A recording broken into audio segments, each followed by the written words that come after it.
So hello and welcome to the MyWhoosh Sunday Race Club, to our monthly finals for the month of May. It is going to be very interesting indeed. It may well be, let's see how many times I can get that in. It may well be a brand new course. It may well be somewhere that has been raced before though, but this is going to be a whole different experience for lots of our riders. My name's Matt Payne.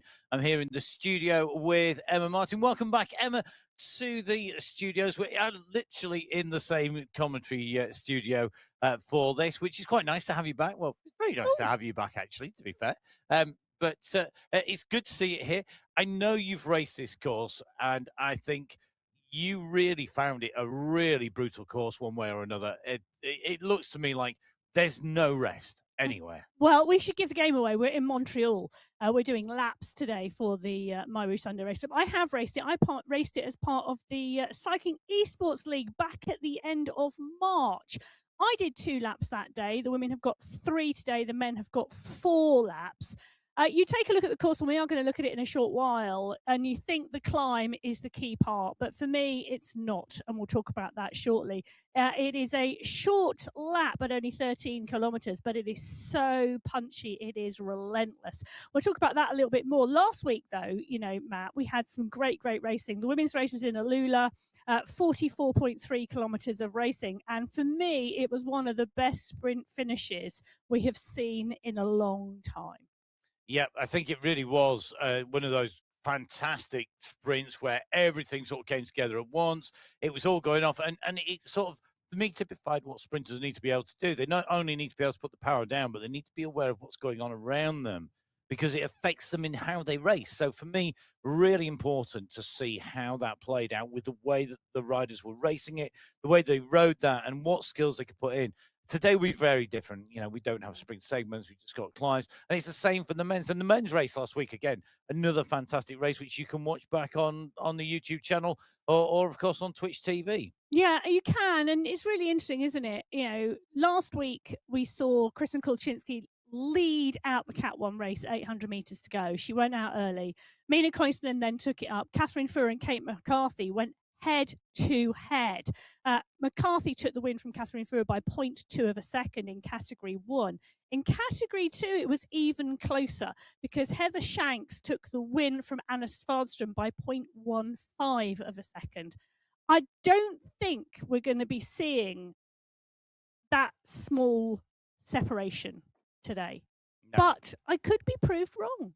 We will see. So you'll need to join us. We are going to head in detail into our women's race, first of all, followed by our men's race, the final 2 races on the MyWhoosh Sunday Race Club in May. Team competition's in play. It's going to be fast. It's going to be furious. It's going to be around Montreal. Join us for more details coming up very shortly indeed.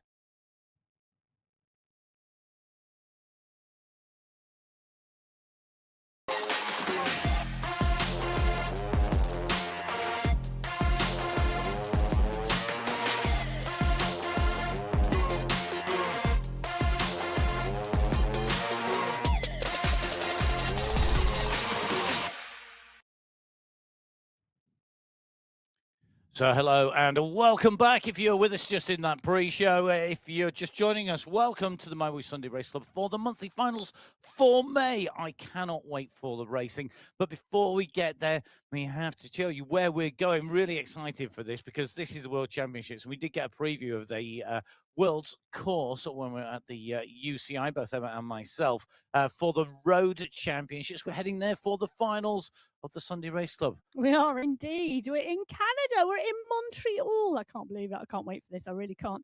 40.1 kilometres of racing, 738 metres of climbing, 3 laps of the Montreal course, and it is out there for you to ride on MyWhoosh right now. You come out of the pen and straight up onto the major climb. It is very clearly a 3-stepped climb. No sprint segments today, just the climbing segments, and it's the final step of that major climb that is categorized today. It is just it's a 600-meter segment, but let me tell you, it is really, really steep. It says an average of 9.8%, but expect some really, really steep gradients out there. We then come off the top and into the rest of the lap, and the rest of the lap is not flat at all. There are short, sharp, punchy climbs that, again, are very, very steep out there, and they really will cause problems for the riders. I know when I very first looked at this map, Matt, I thought that major climb was going to be the key part of the race. Boy, was I wrong when I raced the Cycling Esports League. I learnt my lesson, because that headwind section, the section that is red and orange on the map, was the key determining place of the race. And that headwind, it's 14.5 kilometers an hour when in those red sections, when you're on a full-on headwind, and that really does make a difference. It does mean that being able to draft behind riders also plays a major difference in how that is raced, how that is ridden. I think on the way through. Yeah, you've got to be able to be in the draft. You've got to be able to get your positioning right, but you've also got to be able to respond. If you do not respond over those short, sharp, punchy sections, if you are 1, 2, maybe even 3 meters back on one of those punchy sections, you are not going to close the gap down, and you are out of the back of the group. Now, you can see the 3 climb segments there. One of the key things for me, the climb segment is actually only the top of the first of the climb, really. One of the key things here is we go up the top 2 steps, and then we go across onto the 2 sides. So we go up onto the 2 subsequent laps. We've got more climbing on that climb. The climb segment itself only is 58 meters. But on the first time up on lap 1, we actually do 100 meters effectively on that first climb of climbing, and 140 meters in the second and third time. Now, our 6 sets of riders are there waiting ready to go. So from category 6 right through to category 1, which are the top of the tree. We've got a total of 45 women's teams waiting to take part. This time around, and we'll run through those. The team prizes come into play today, so prizes for the top 7 teams in each race category. And in fact, the total prize fund, just in team prizes alone, is nearly $75,000 US. Oh, it shows you just how much there is. We'll break those down a little bit more as we go through each race category. And I tell you, it really shows and it really highlights why riders focus on the final to the Sunday Race Club. Yes. The finals give you that. I mean, that's in addition to the individual prize fund, the prizes for the checkpoints, and so on. Now, we will run through category by category as we head off on each of our riders. Category 6 is going to be going first. They are indeed. 32 riders on the start sheets in category 6, 7 teams in total. Last month, it was the FCC Cadence crew who took the win, with Cycle District Alpha back in second place, 37 seconds back. Those 2 teams look really strong today. But if we go on form this month, the Ruse in the Pello, all 3 of those riders have had top 5 positions this month. They should be really in the mix. I'm also looking at the second Cycle District team, Amiga, because Masciaretti, Jaskalainen, Montoya and Zabala could go well. So category 6, about to leave the start pens. The first riders away on the women's race in our women's final of 4th Sunday Race Club in May. As Emma said, 7 teams. There are 3 teams of 5. The Cherry Pies, the Cadence crew, along with Velocity Vipers.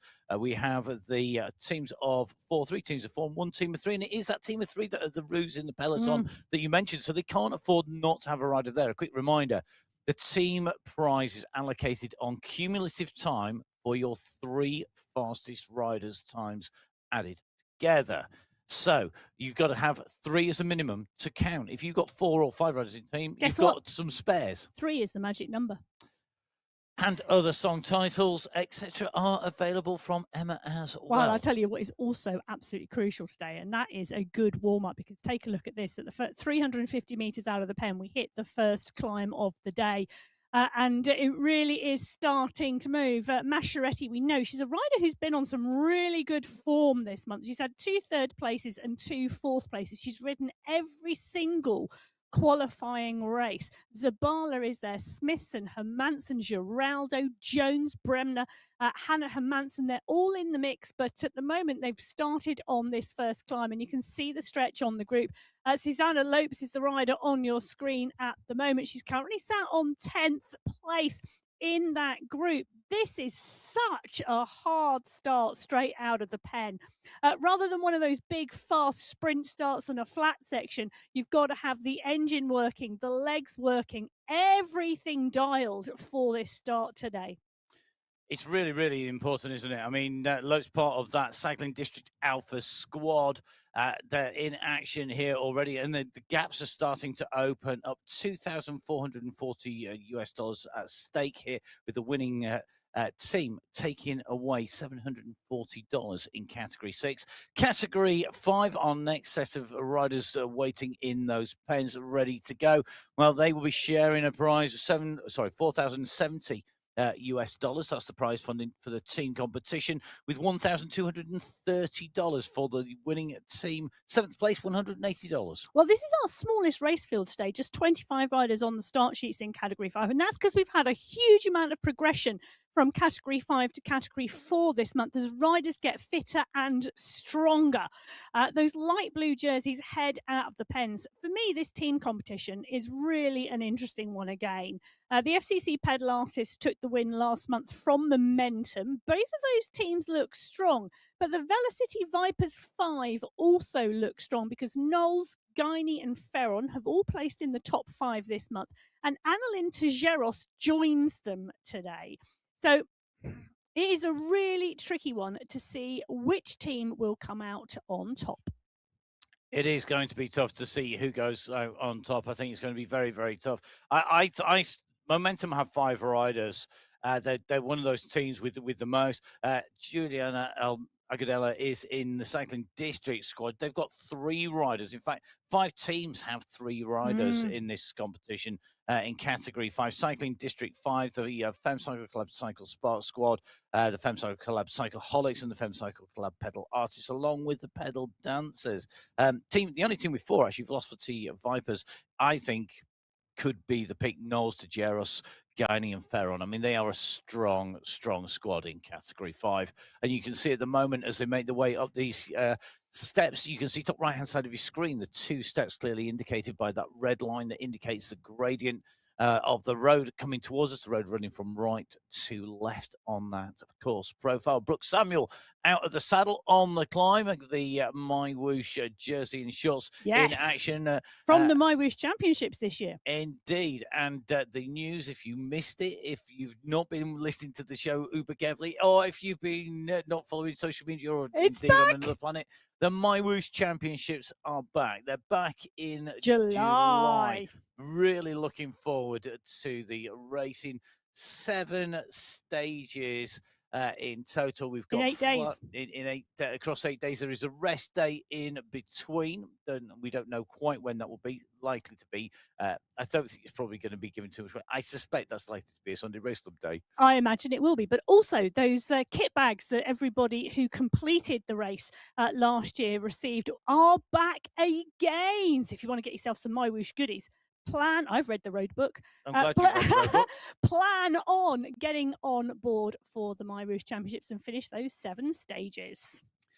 Well, all 6 categories are going to be represented in those championships. It's not a race just for the elite. It's a race for everybody from Category 1 right through to Category 6, including Category 4, who make the way away from the start at the moment. The 8 teams competing for 7 prizes across the $6,725 US dollar prize fund. Yes, you'll notice that we are going up in value as we move up through the categories from 6 so far to Category 4. Take the win as a winning team here in Category 4. You're going to be taking away as a team $2,000 US dollars. Well, this is our largest race field today, actually. 41 riders on the start sheets. It is we've got two teams, well, two groups with 40 as well, as we've just got on the left-hand side of the screen, the category 6 riders coming towards that first checkpoint of the day. And look at that. It is Arias. Gavaria Arias has got Masciaretti on her wheel. Marshall Smithson and Zabala are there. We'll go back to the category 4 in a moment. But this is looking like a really strong climb here. Angie Gavaria Arias doing the business here. I think she's going to go underneath that polka dot banner in one. Masciaretti is trying to close her down, but a punch from Gavaria Arias should indeed see her underneath that banner, and boom, she's going to go into that polka dot skin suit. Masciaretti in 2. Smithson looks like she's going to come through for 3. Marshall, Zabala, well, Zabala and Montoya and Jones a little bit further back. So our riders scoring points in that points competition, in the mountains competition. The checkpoint prize and the 5 points going to Angie Gavaria Reyes in 1, Masciaretti in 2, Smithson in 3, Marshall in 4, and Zabala in 5. So 5, 4, 3, 2, and 1 point scored respectively. And it's an indication of just how tough these first 2K are, because 6 minutes 21 is the time it's taken our first rider to cover those first 2 kilometers. Yeah, and look at the stretch on the pack. On the top right-hand corner of your screen, you've got that overhead shot. You can see what this early climb has done to the race field.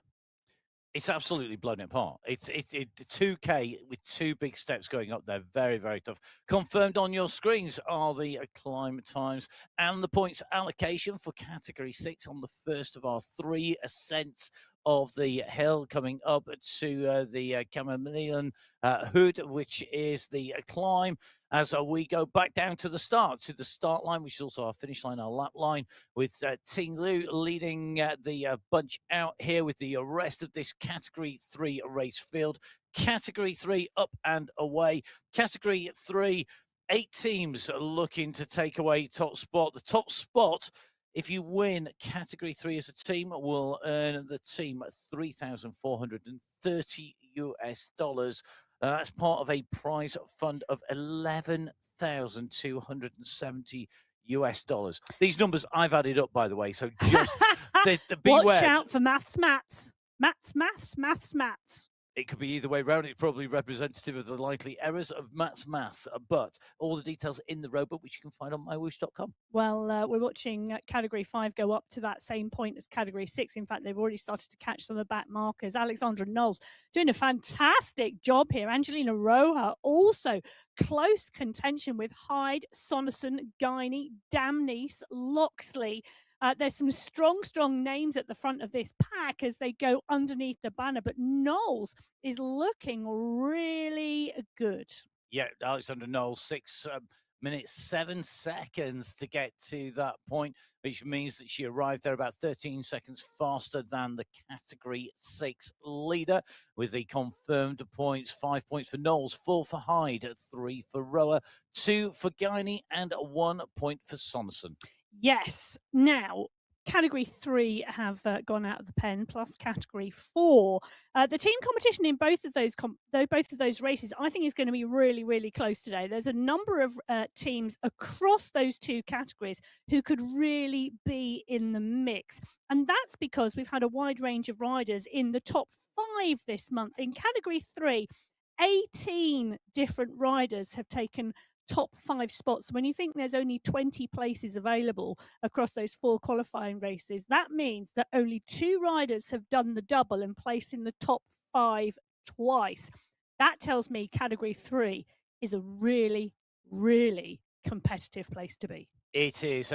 Sometimes you can just get one rider with then the other places behind always fall into the same, and maybe the top rider changing. This time around, we've got so many different riders, really indicative of how tough category 3 is. Category 2, up and away, the penultimate race category to leave our pens. And this is the step that takes our riders. It's a step just before moving into the very dangerous waters with the big sharks in category 1. But don't be surprised if any one of these, it's a bit like the Barracudas versus the Sharks. These will take a bite out of you, but maybe not quite as bad as if you are in the Category 1 race. There's some really good teams here. 8 teams, 3 teams of 5, which is core, along with Riot to the Velocity Vikings as well. They've got 5 riders, teams with 4 riders in the core powered by Sprit Squad, the Femcycle Club United Cadence, along with the United Tempo squads, and the Watt Wheels, all for Femcycle Club, and the Watt team. 4 riders. And yes, the prize fund has gone up. Take away the team prize here, the team win. You're going to be taking away $5,710 US. If you take away 7th place, sorry, because there's 7 prizes in the team competition, so one team will be missing out. 7th place is $820 US. Total prize fund, 18,780 US across the teams in category 2. Wow. Yaramillo on your screen at the moment in the category 2 pack at the 700-meter mark. And yes, they are already on a climb at 7.3%. It really is a difficult start today with that early double step to climb. But take a look at how close this pack are together at the moment. They are indeed really interesting to see Jaramillo working well in this group. Let's see how she goes with this move to category 2. Definitely a rider who I think is going to be very interesting to see how she deals with the course out there at the moment. You can see, though, we're about to see a category 3 hit the line. See, just had category 4 come through. Category 4 hit the line in 5 minutes 26, led home by Manfrom. We'll bring you those details in a moment. We're in with Natalie Brook at the moment, though, in category 3 on the climb. We're in with Ruti Rees, Angel and Hadlock, Kate McLeod, and Barabalawa in person. On the left-hand side of your screen, you can see the effort going in there. It's Brook who's going to go over the line first. Behind, it's a big bunch all together, fighting for position. Lip, Rama, Embring, Volkanist, Reese, Hadlock, all in the mix for points. Brooke takes the lead. She goes through to score those 5 points, and it will come down to those final positions going through. Big group, though, together in category 3. I reckon it's about 20 plus riders in category 3 with the points confirmed. Brooke with 5, Lip with 4, Ramat with 3, Embring with 2, and Walkenhurst scoring 1 point in that mountain competition on the first time up our climb up to the top of the hill. This time around in category 3, category 4, it was Manfrom, Beltram, Martinuski, Restrepo, Montoya scoring the points in category 4. Category 1 are out, and they're away from the peds. They are the first riders out on course, 500 meters covered. You can see those yellow jerseys, the leaders in terms of ability, in terms of the 6 categories. They're all in a what is appropriately a yellow jersey, but of course they want that yellow skin suit at the end of the race that denotes them as the individual winner. In terms of teams, we've got 7 teams competing. All the teams have 4 riders in category 1. It's the only category actually where the teams are completely equally matched. So that includes all of our teams in there. So Gabby Guerra, Sweat Sensations, Guerra for Bruni and Mayer, they're 4 riders. Guerra with a great race last week, looking to keep right up in the mix. They're already over the first of the 2 steps that we climb to get to the top of the hill this time around as they make their way up. Now, let's just give you an idea of the what's going on in category 2 here, because you can see Tasia Susnik. She's been riding really well on the road for the Torelli squad. Very, very strong rider. Currently just about to go up over the top of the climb. Susnik very strong here today. Brown, Harger, London, Lethbridge. It's a good gap behind Susnik and Brown here. Yeah, Brown's been riding really strongly as well, and it's great to see her right on the wheel of Susnik as they go up and underneath that banner. That category 2 race very quickly to that point, 4 minutes, 45 seconds to the top of the first climb. Amazing riding and racing here. Susnik and Brown go through 8 seconds clear of a 23 rider group. It is I tell you, this category is so strong. Haag, Lundin, Proust are the riders who pick up points, but Hakkinen, Vellner, Stewart, Lethbridge, Shanks, Wagner, Murray, they are all in the mix. We'll have to see who's going to be taking away the prizes at the end for the Mountains competition in Category 2. So Sustik, Brown, Hagland and Bruce point scorers in Category 2. Who will be the point scorers in Category 1? They're not that far of coming up to the top of the climb. We thought the time for Category 2 was quick 4:45, which compares to Category 3's 5:03. But Tomasi at the moment leading Category 1 up here. Just going to put the prize money to bed for today. You thought the prize fund was big before; it's even bigger now. $31,290 is the prize fund for the team competition alone. That's in addition to the individual prizes for the climbs, the sprints, and the overall. And that means that if you win, the winning team, $9,520, 1,360 for seventh place. So it shows you just why these riders are focused on it. And the prize fund reflecting the fact that these riders really do have to dedicate so much time and commitment to racing the Sunday Race Club to be as good as the world Professional champions up athletes. here. They are riders. Some do have other jobs, but I tell you something, they all dedicate an inordinate amount of time. Yes, 1, 2, 3 in the world on your screen at the Yep. moment. But Francesca Tomasi, the Italian rider, just pushing on here. Look at the climbing prowess of Tomasi here. Guerra is trying to go with her. Guerra is punching. McCarthy is now lifting the pace as well as Catherine Fuhr, Van Shaw, Soderstrom, Kolczynski are all in the mix. But it is Francesca Tomasi who goes underneath the banner in one. She's going to put on that polka dot skin suit. Guerra, I think, is going to go through in 2, McCarthy in 3, Fuhr in 4. Can I just say these racers are absolutely on form at the moment. McCarthy, Fuhr, Coinston, Guerra and Tomasi. Those 5 riders have been the top 5 for the last 2 weeks, just in a different order. It shows you, doesn't it, that Van Shaw really coming into form and really finding her home here. I think she's really showing just how good she is on the climbs. For McCarthy, Guerra, and Tomasi, if I'm not much mistaken, that's the medalist from the last 2 years, in fact. But I'm going to take a double check on that. You are mistaken. I am. I'm glad. Francesca Tomasi's first World Championships was last year when Yes. she took 3rd place. Yes, and She then the didn't medalist race the year before. The medalist in the previous year? Can't remember. Do you know?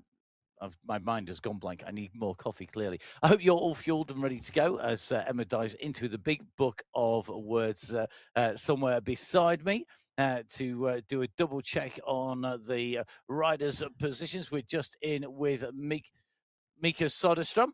Soderstrom just pushing on here, working away up to the front with Mina Coiston. Now, Mina Coiston her ride last week was absolutely superb.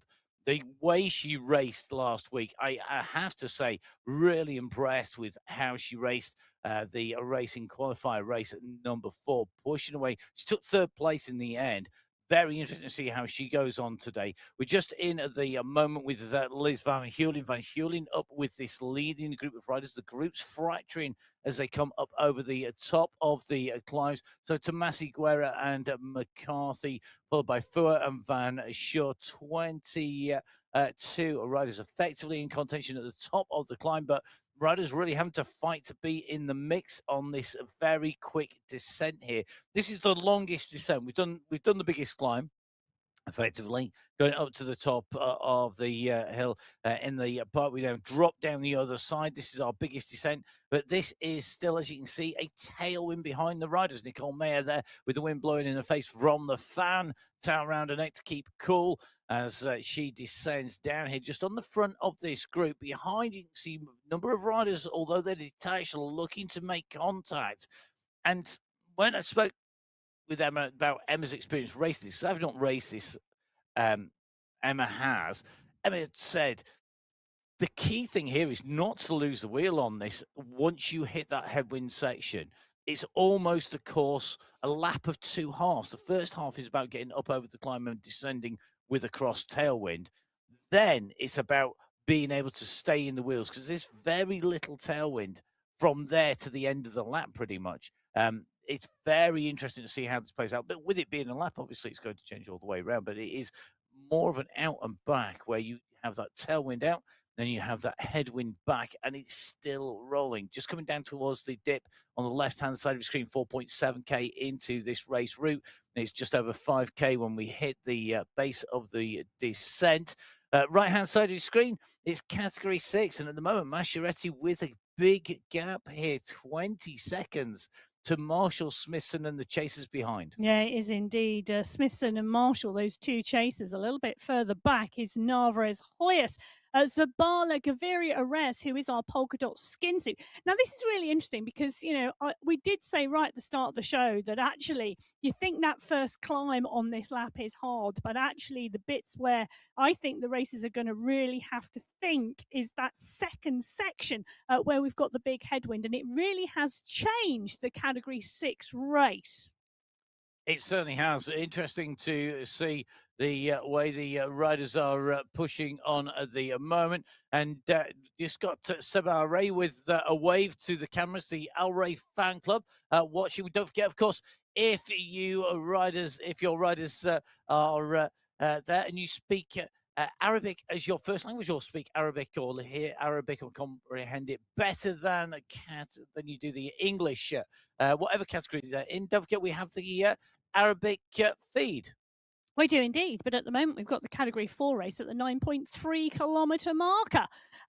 And Dana Davison is in the mix here at the moment, and so is Lorena Beltran. She's a rider on your screen at the moment, and it is fabulous to drop into the pain caves with the riders during the Sunday Race Club.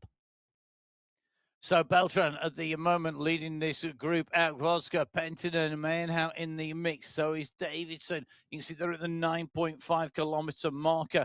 They're just making their way up this little section of climb. This is where we've got a slight crosswind, which is effectively a bit of a respite compared to the headwind that is there all the rest of the way around the route. Category 6, solo leader. Category 4, Manfron, at the moment, back on the front. The moment it goes uphill here. Yeah, Manfron's a great rider and a great racer. Do you know what? She started riding and racing on the Cycling Esports League. I know that because she's part and parcel of the Full Speed Events team. And she's put in some fantastic riding and racing there, and then joined the Sunday Race Club. And she's been getting better and better and better. She really, really has such a strong racer. And in those polka dots at the moment, fabulous to see. But look at the size of that group. Absolutely different in Category 4 to Category 6, where we've got a lone leader. But Dana Davison, Rebecca Johnson, Natalia Idzik and Shannon Martinuski are on your screen at the moment. Plural, please. They are all in that leading group. Is the pack of? Maybe. We could juggle the words into that one. You can see the riders currently also with assistance. Not just one rider with assistance, they're just talking about where those distances are, where the time gaps are. Most of the riders generally will have a printout of the course profile with distances marked on there, so they know what they've got coming in front of them, where those gradients kick in. A lot of the riders will have pre-ridden the course as well to make sure that they know how it feels to ride and to race this, to put in an effort on the climb. Because one of the things for me, this is one of our steepest courses overall. If you think about the gradients here, yes, the top of the climb segment, well, the average part of the climb segment is 9.8%. We're talking most of the gradients here are heading towards sort of, between 5 and 10%. It's so steep. No easy bits. No, it's so steep. It's so punchy. It really is a puncher's course. And we were just in with Rebecca Johnson in Category 4. We know her as a great climber, but she loves the really, really long, steady climbs. This is so different, but she's right in the mix. Now, the Category 5 pack on the right-hand side of your screen and Category 6 are now coming in towards the finish. And the finish of the lap, can I just tell you, when you can see the top right-hand corner of your screen, on your screen as a racer, you can actually see that finish banner at the end of the lap. It is such a long way because you swing around this right-hand corner and you can see, look, you come right back on yourself. You go up here, you take a right, you take a right. It's like going around the edge of a football field. But I cannot tell you at the end of the race how long this section seems to feel. It's about 3 city blocks, isn't it? Maybe. Are you looking at the... Maybe 4. I was just quickly counting in my head, counting being my strong point today, clearly, when it comes to riders on the way through. Let's call it 4 city blocks, because the the grid system here. Montreal, of course, the home of the World Championships, where I'm sure MyWhoosh will be in person. Have been out and about around lots of our classics at the World Championships as well, and they're going to be very interesting to see how many more people jump on board. Don't forget, you can download the app on iOS, on Android, or on Windows, or of course, you can have a go wherever MyWhoosh are live in person. Yes, you can. Head down and do say hello to everyone. They're ever so friendly. Now, Montreal, interesting place. 1974, they hosted the World Road Race Championships for the first time. It was the first time it was ever held outside of Europe. Yes. 52 years later, they're hosting it again. Yes, it's very interesting to see how they're responding. It's been the home of the road racing, and the circuit that people will know from the Montreal Grand Prix and similar through the park is essentially what we do here. The vast majority of this circuit is actually within the park. There is some town sections in there, but as you can see from what is actually a pretty faithful reproduction, as far as you can tell when you're watching this and having not been there in person. I'm going to say that I've not been there in person, but I have done the Google Street Views around the course. It is very similar. It is full of lots of amazing wooded sections, a lot of trees. It's tree lined. It's going to make a fantastic backdrop. The racing that we're doing here, it's relatively short, isn't it, Emma? Yeah, it is. Compared to the World Championship road races, which are traditionally some of the longest road races. Yeah, so today, 40.1 kilometres for the women. We talked at the top of the show, the under-23 women's race at Montreal in September. 10 laps of this course that we are seeing today here on MyWhoosh. And I'd imagine a number of those riders are pre-riding it on MyWhoosh as well, because I would be. But they're doing 10 laps. That's 134 kilometres for the under-23 women, 2,690 metres of climbing. Phenomenal race. The elite women, they will go on September the 26th. Put the date in your diary now.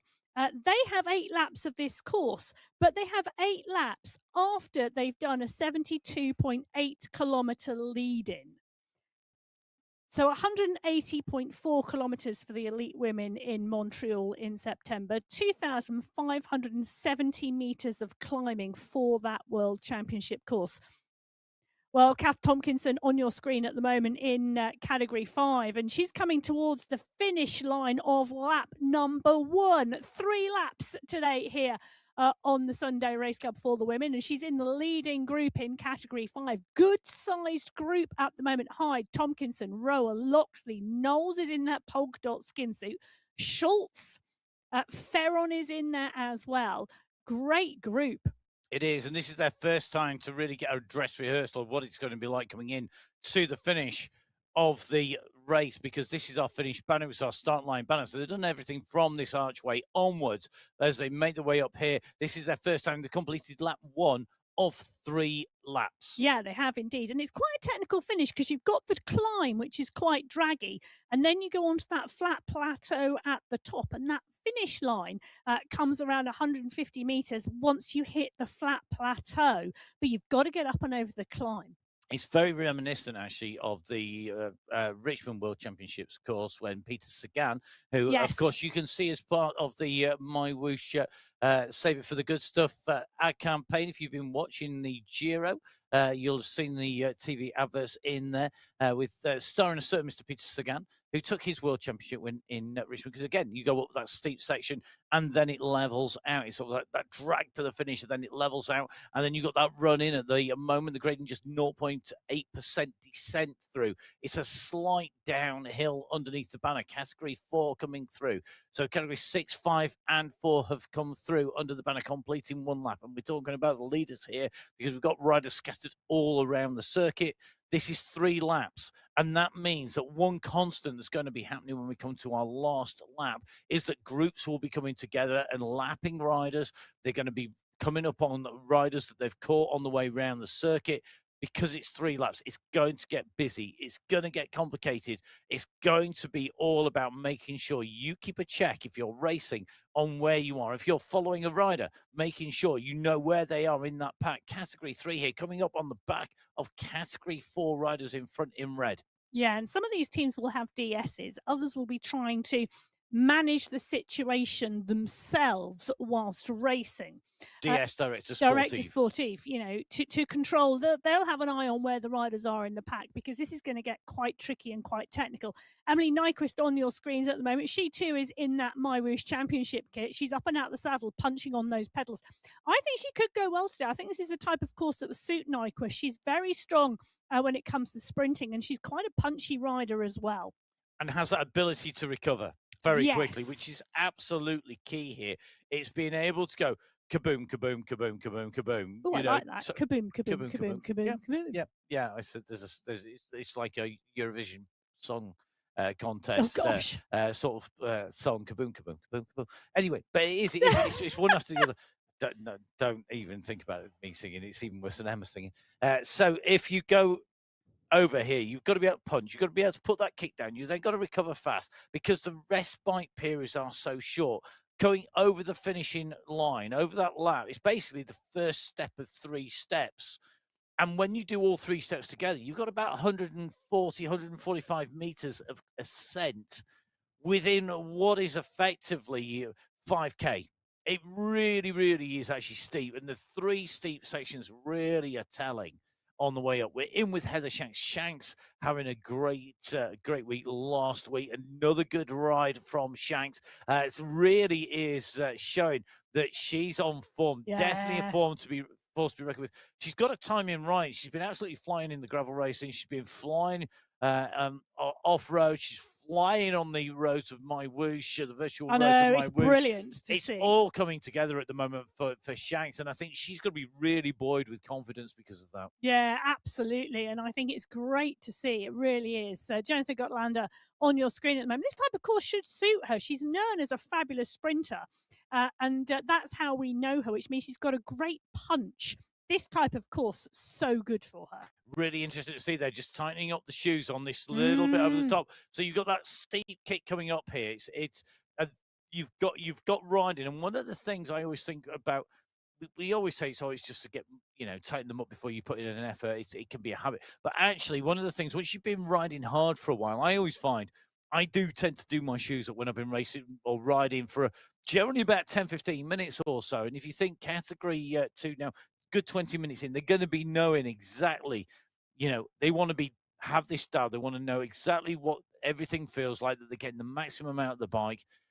20 minutes in, because of course they set off a little bit further back. Category 1, Amelia Van Hove in as part of this group, and the bunch really has come together. It feels to me like we saw that big push on the first climb, straight out of the pens pretty much, over the top, and then we've come together, and then the descent, because nobody's hammering their advantage home here, it's letting the riders get back in, because this is a big bunch. I mean, we came over the top of the first climb, 20 riders together, and that's still a massive group on the left-hand side. Yeah, it's a much steadier pace in category 1 at the moment. You can see we're in with Katerina Karamani. We've just flipped into Amelia Van Hove, but both of the riders sat zone 3, which is quite a steady pace. You should still be able to have a conversation a bit, although a little bit more breathy and needing to pause a little bit more than if you were riding in zone 2.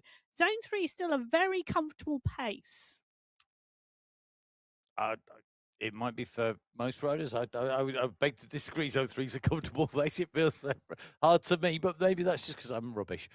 So up on to the top of the climb, Alida Masciaretti goes over the top, leading Smith and Marshall chasing behind, as you can see on the way up through here into zone 6. Nobody's ever going to say it's not going to hurt in zone 6. It's absolutely on the limit. Smithson goes ahead of Marshall. This is fighting for points in the mountains competition here in category 6. So Masciaretti goes over the top. She was second on the first time of asking. She goes through in the lead this time around.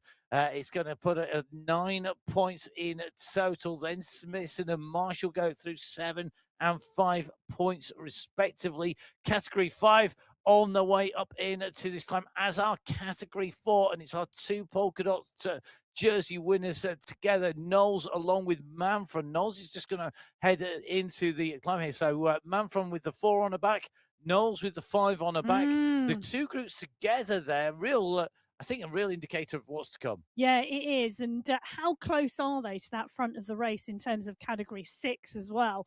So Alida Masciaretti is, of course, nearly 40 seconds clear at the front of that category 6 race, but Manfron has now caught up and gone past the category 5 race.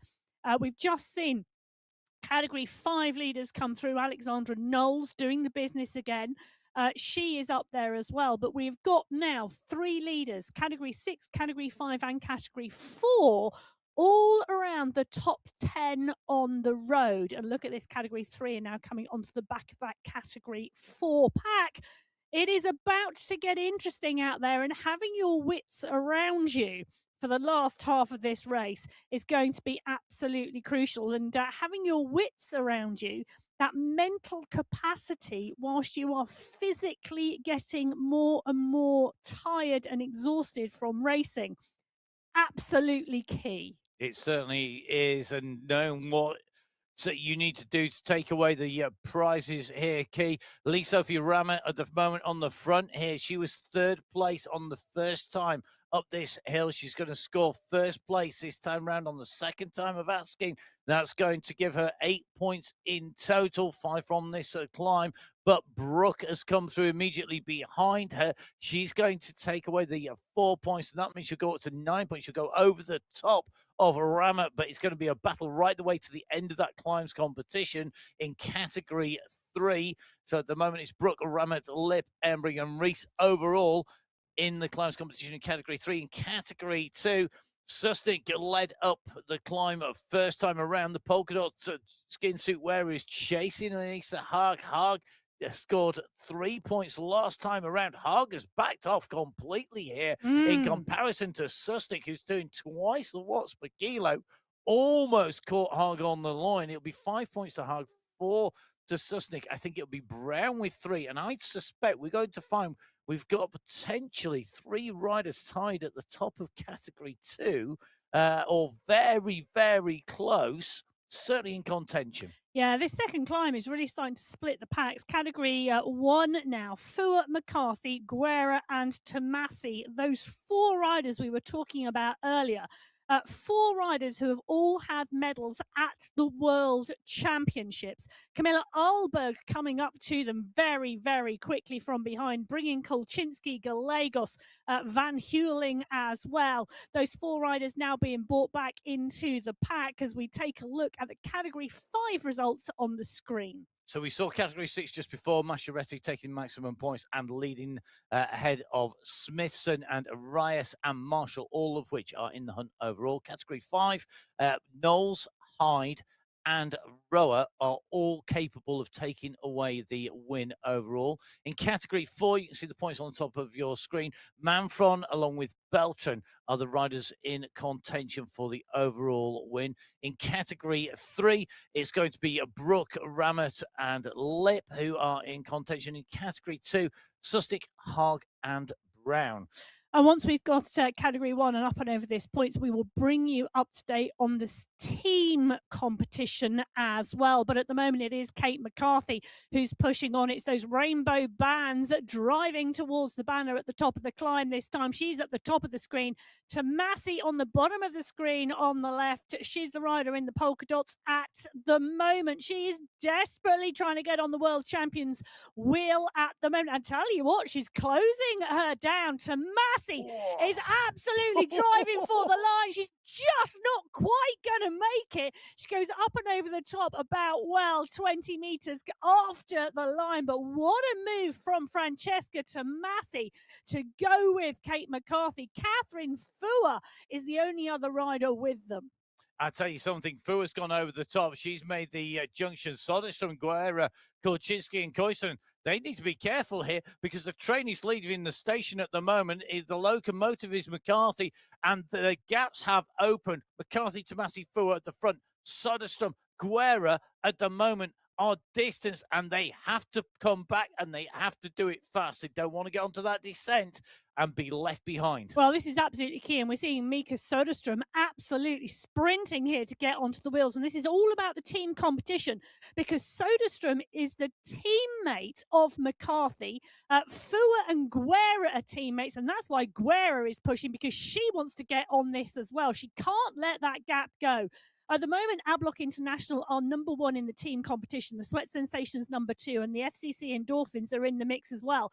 There's 20 seconds separating those 3 teams at this point in the race, and that is why it's so important to close these gaps. You could see the face of Guerra, the grimace on her face. You could see the pain on that second peak. It's a twin peak summit, and she really had to dig deep to get in, to get on to the wheels, to get that gap back down again. So Massey and Fua making sure they don't lose McCarthy and Soderstrom, who are on the front as they work their way in through.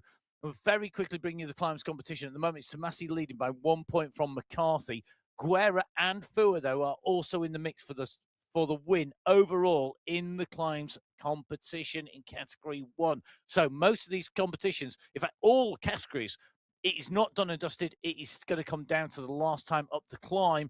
That summit comes at 28.76k. Well, and the interesting thing here now is we've got McCarthy, Soderstrom, Tomasi, and Fua. Those 4 riders clear at the moment. They've got a 6-second gap over Guerra, who's got a 6-second gap over Kulczynski, who's around 6 seconds clear of Olberg. Well, the question is, what do you do if you are Gabby Guerra? Do you continue to push? Do you wait for Kristen Kulczynski? What happens here? Do you all try and ride solo? There's lots of questions out there at the moment, and the riders are having to make these decisions on the fly. I think the problem here is that McCarthy's pushing on here. She's very aware for Ablock International. If she keeps pushing here, she can leave Guerra behind. That's going to seal them the deal in the team competition. Guerra is pushing, but we saw Guerra's face on that climb. She was on the absolute limit. You could almost see the lactic acid burning through her.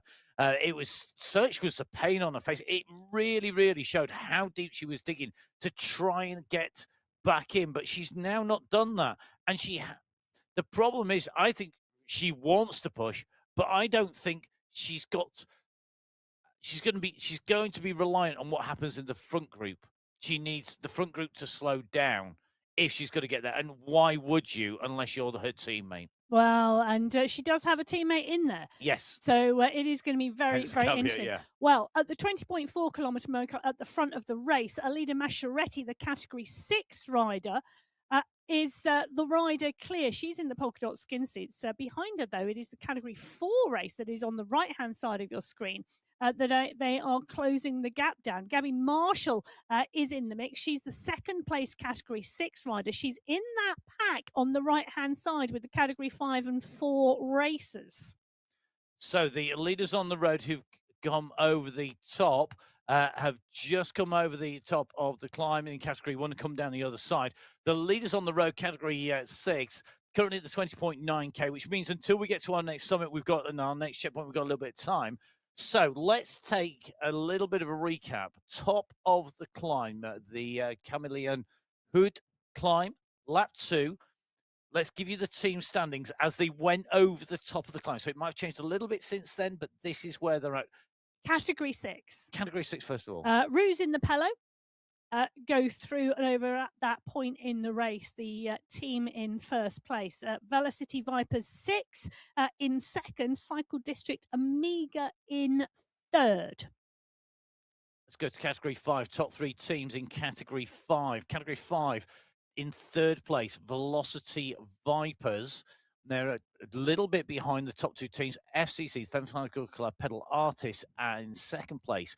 Momentum are in first place, but the 2 teams are separated by 5 seconds on the road at the top of the second climb in Category 5. Yes, Category 4, Cycle District 4B in third place. The FCC What Works crew in second.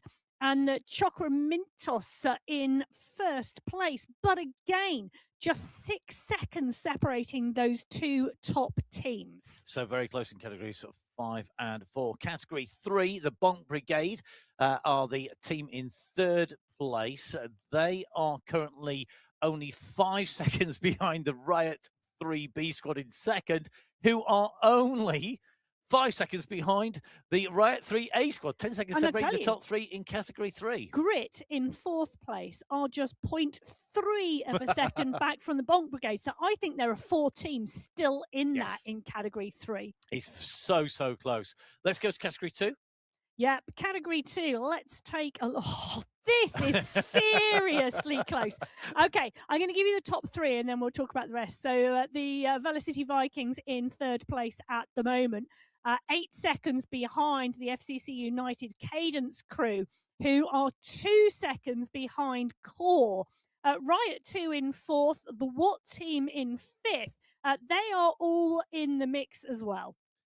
So at the moment, Core in 1, FCC United Cadence in 2, Velocity Vikings in 3, Riot 2 in 4, and What team in 5. And to be fair, it's not all that far back to all the rest behind there.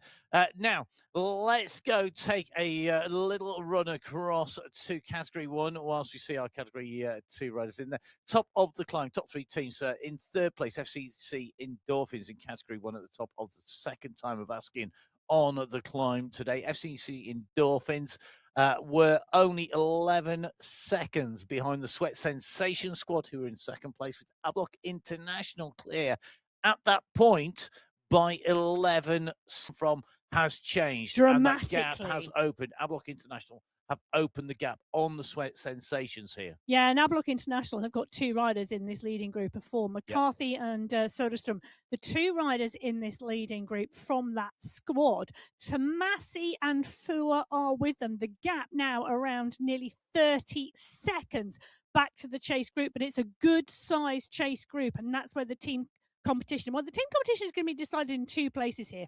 How much of a gap these 4 riders can get, and what happens in that group behind. That group behind, you can see it's on the left-hand side of your screen. They're around 200 meters back. Kristen Kolczynski, 3rd counter for Ablock International. Guerra Meyer, 2nd and 3rd counters for Sweat Sensations. Mina Koisten and Camilla Alberg, who go through along with Lisa Lagos. They're the 2nd, 3rd, 4th potential riders for FCC Endorphins. And the Watt sisters are not out of that mix either. They're very close. That's our FCC Chain Reaction. At that point, that was at the top of the 2nd climb. So in the team competitions, in the finals where those team places count for prizes, you can see across all 6 race categories, our riders are battling it out, and it is close across pretty much every single category. Yes, Sarah Ray on your screen. She's up and out of the saddle, punching on one of these short, sharp climbs. She's in the leaders group in category 4. In fact, she took the win last week on the Vessel Rock course, so she's a rider on form. But Montoya, Beltran, Manfron, Davidson, they are all in this group with her. So's Rebecca Johnson as well. She's a strong climber. Come on, Seba, let's keep this rolling. You might think you're done, but there's another go in you yet. There really is. The category 4 pack are rolling really strongly. Alida Masciaretti still leading on the road at the moment, the category 6 rider who was the first racer out of the pen today in that category 6 race. The 2nd rider in the category 6 race is in this category 4 pack as well. So Masciaretti is about to get company. She is indeed, and I think that company is coming in the shape of Liz Smithson, and who we know is on superb form at the moment. She really has had. May has been a good month for Liz Smithson on the MyWhoosh Sunday Race Club. She's been racing well. A good race for Seba Alray as well on the Sunday Race Club at the moment in that Wolfie skit. There's some really good stuff being done by Wolfies out around the UAE. I've been they're one of my people I follow on social media. I absolutely love watching what they get up to because they're really inspirational. They took people out to the Giro. Oh, what an amazing trip, you know, as a prize, and they did it to encourage people to get on the bikes. Well, as the category 4 pack catch the leaders in category 6, I'm just going to drop in a few Montreal facts. Many thanks, Mel Scriven, for this. Mel, one of our category 6 riders. 1976, the Olympics were in Montreal. 1976 was also the year that Mel was born, 50 years ago. Today, in Montreal, is Mel's 50th SRC. How cool is that? Synchronicity at work. That's just amazing. It is. It is a real mix. You can always rely on Mel for facts and figures. Facts and figures, let's dive back into our racing. Let's give you a recap of where our riders are at the moment in terms of distance. At the moment, the leaders on the road covering about 23 There she kilometres. is! And in fact, we can take the opportunity to go to our Category 6 rider.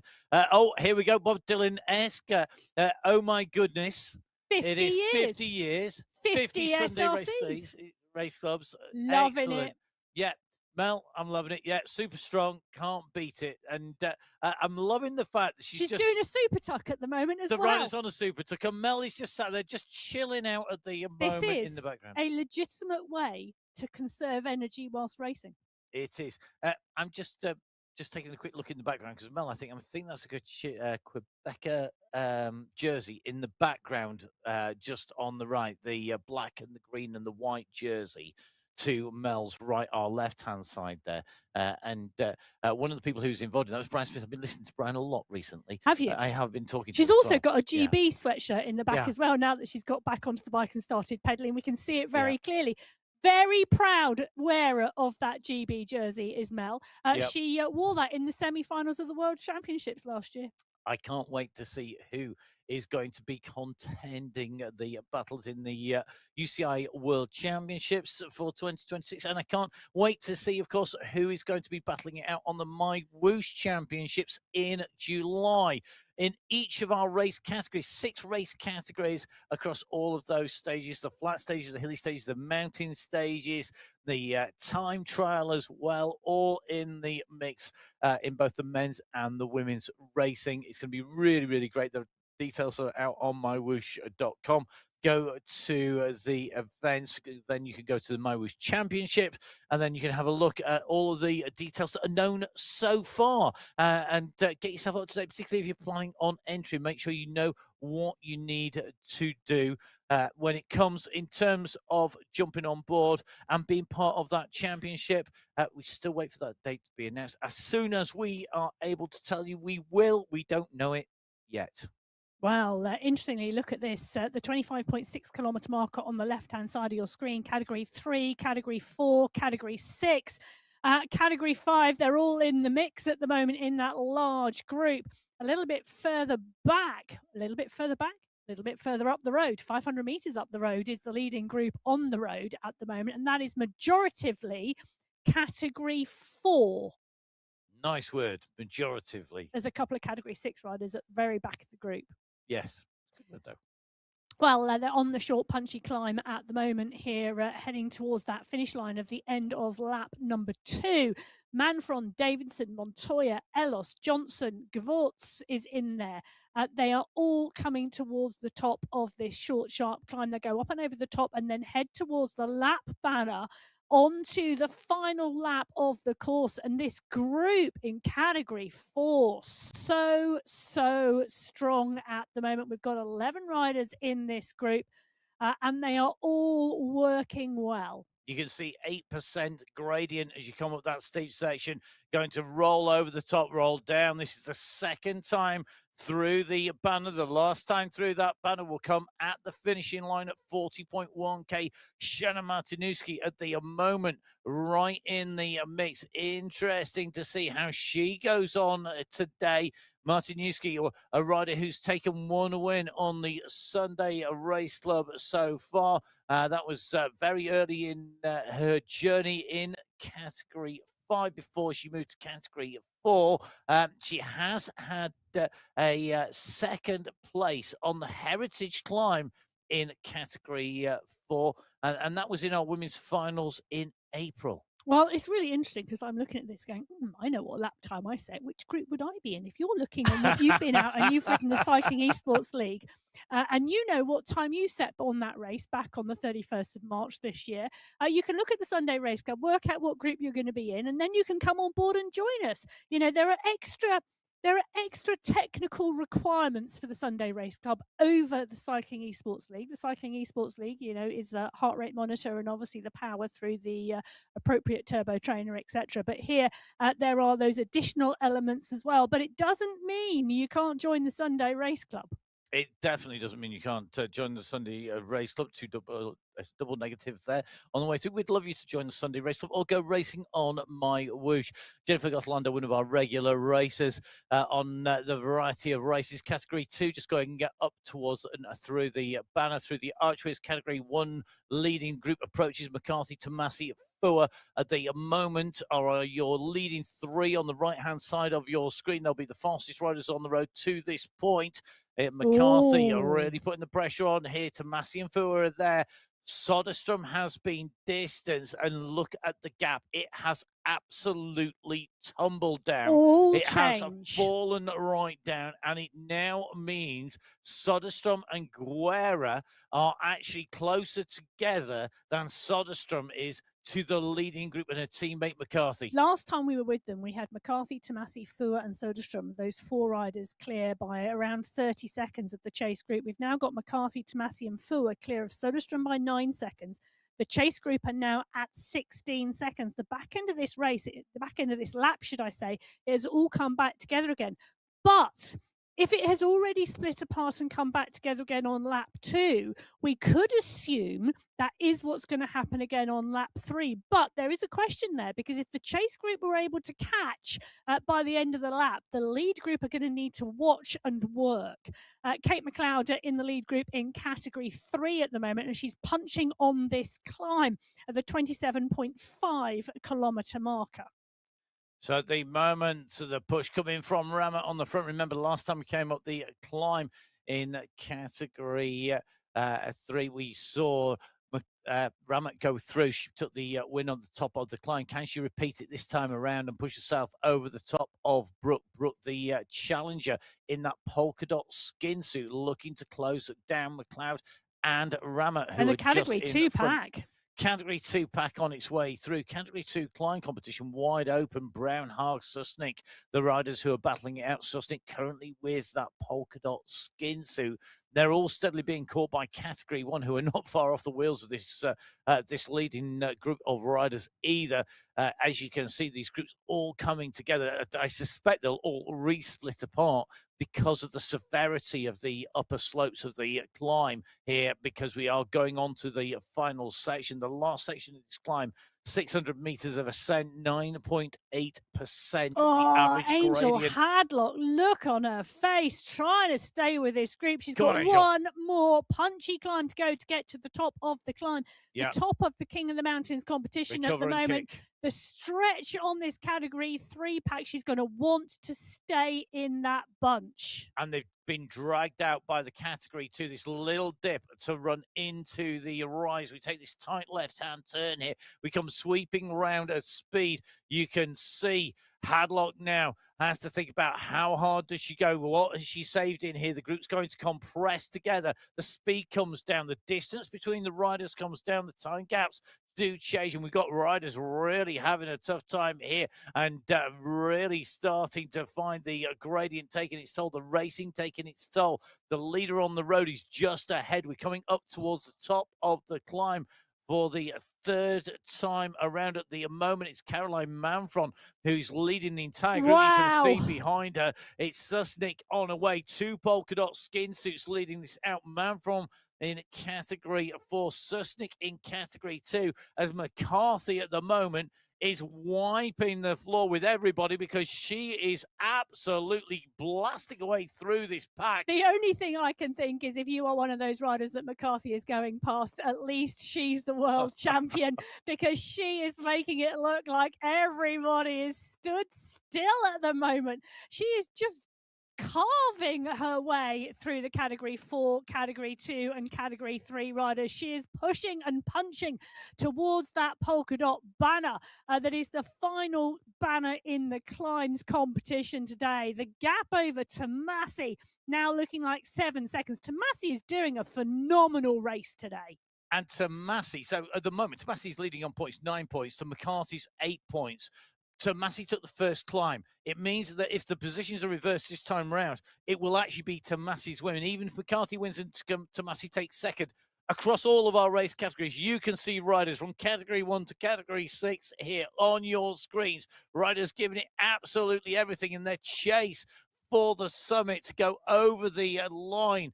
on the top of the climb. What a battle to get over the top. And look at the effort that is on the face of the riders. And look how much work they're having to put in here as we see the top right-hand side of your screen, leaders coming together here. Susnick, leader in Category 2, caught by Kate McCarthy.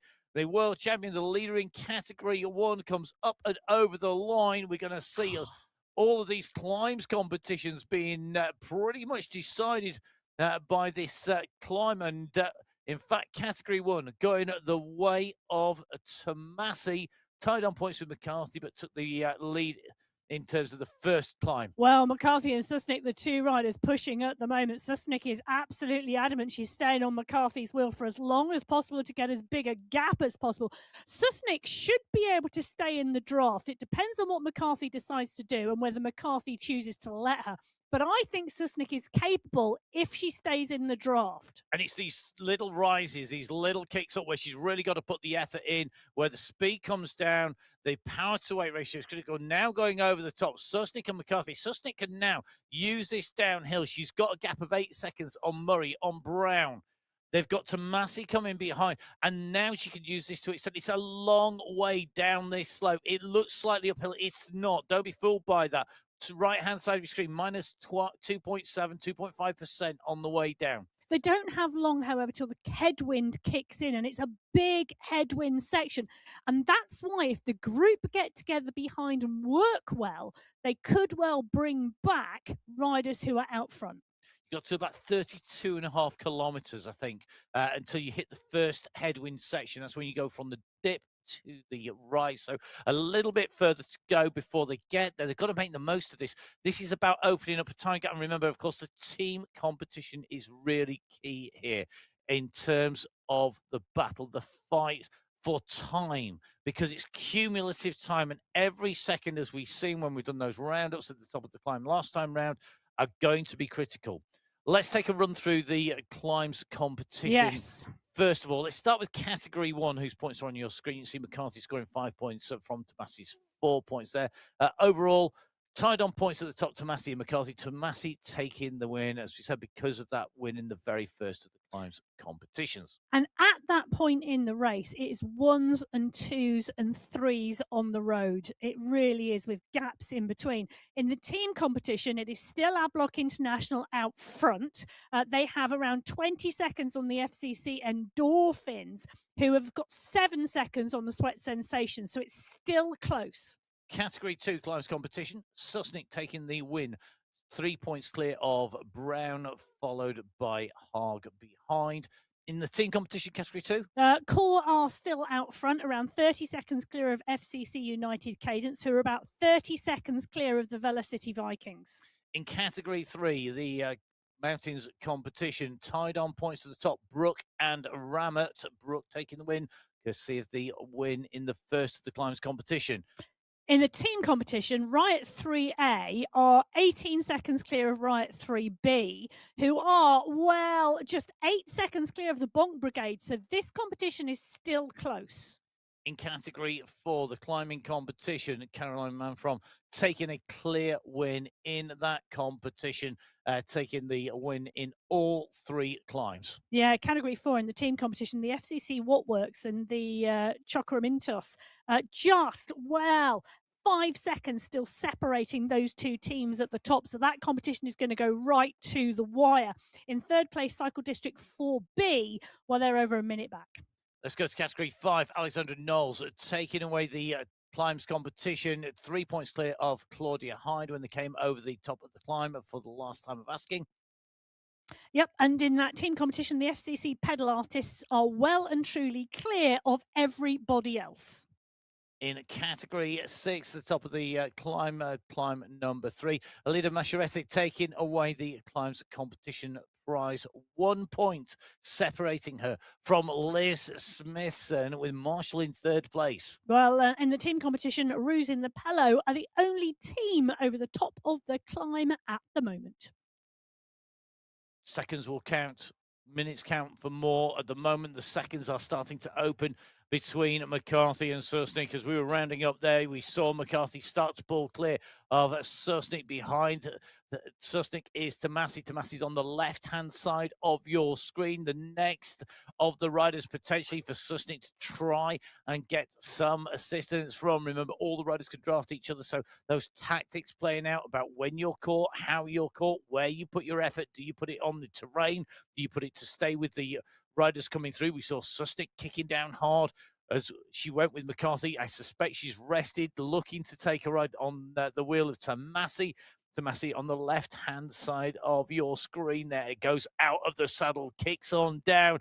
This is a tough place to get caught for Susnik. Susnik responds. We've just seen nearly 7 watts per kilo coming out of Susnik. Susnik wants to stay clear of that group behind that are hovering 7 seconds behind her. Tomasi is a potential aid in this, but this is going to seem a long, long way up this hill at the moment to the summit, and you can see they're waiting behind Stewart, Murray, Gothlander, and It's a massive ask for Susnik to stay with Tomasi. And can I just say, Francesca Tomasi is on the ascendancy at the moment. Yep. She is getting better and better and better. She's come in from another elite discipline into this elite discipline of cycling esports, and she is just getting stronger. And I think don't be fooled by the fact that this course suits Tomasi and think that is just because of the course. It's not. I agree with you 100%. She really has improved across all the race routes that we are racing. We're consistently seeing her in the mix. And I think Tomasi really, I think come the autumn, really going to be a force to be reckoned with. And again, if she's racing the MyWhoosh Championship, she's got the potential to put big time gaps into everybody. Apart from maybe McCarthy. Kate McCarthy at the moment, absolutely indomitable. Well, she is, but she's got competition. Francesca Tomasi is really racing strongly today, and McCarthy is having to race hard. McCarthy always races hard. It doesn't matter what type of a gap she's got, what type of a course it is. Kate McCarthy, the world champion, gives it absolutely 120% week in, week out on the bike. She really, really does. But the others are getting closer. They are. Another rider on the ascendancy is Catherine Ford. Now, as they came over the top of the climb for the 3rd time, it was really interesting to see how it developed, because we've got our 2 riders that we've got on our screen, McCarthy and Tomasi. We've seen those racing and really pulling clear behind them. So it's at the top of the climb, it's 8 seconds from McCarthy to Tomasi, 28 seconds back from the leader, 29 seconds back was Fua, a further 10 seconds back to Guerra and Koisteren and Kolczynski, and then we're talking another nearly 20 seconds back to Mary Sutherland and Armstrong. Really, really blown out. Yeah, the chase group in category 2, really strong though, because you've got Brown, Vellner, Stewart, Gothlander. They're all in that chase group. They're all going to be working strongly together to bring back Susnik. And that gap, well, it's going to be an interesting one. On the left-hand side of your screen, this is the chase group. Guerra is... she says, I'm just having a look. Guerra is up the road, actually. So is Shanks. So is Field. Kolczynski, Svardström. No, Guerra is in this group. Excuse me.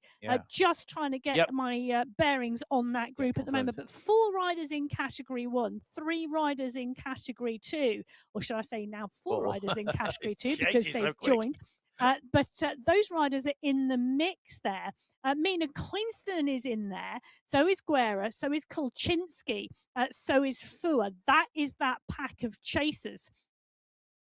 Steady pace from them at the moment, though, because we've now got category 3 and category 4 riders all coming together. And you can see Chris and Kolczynski at the moment, zone 1, zone 2.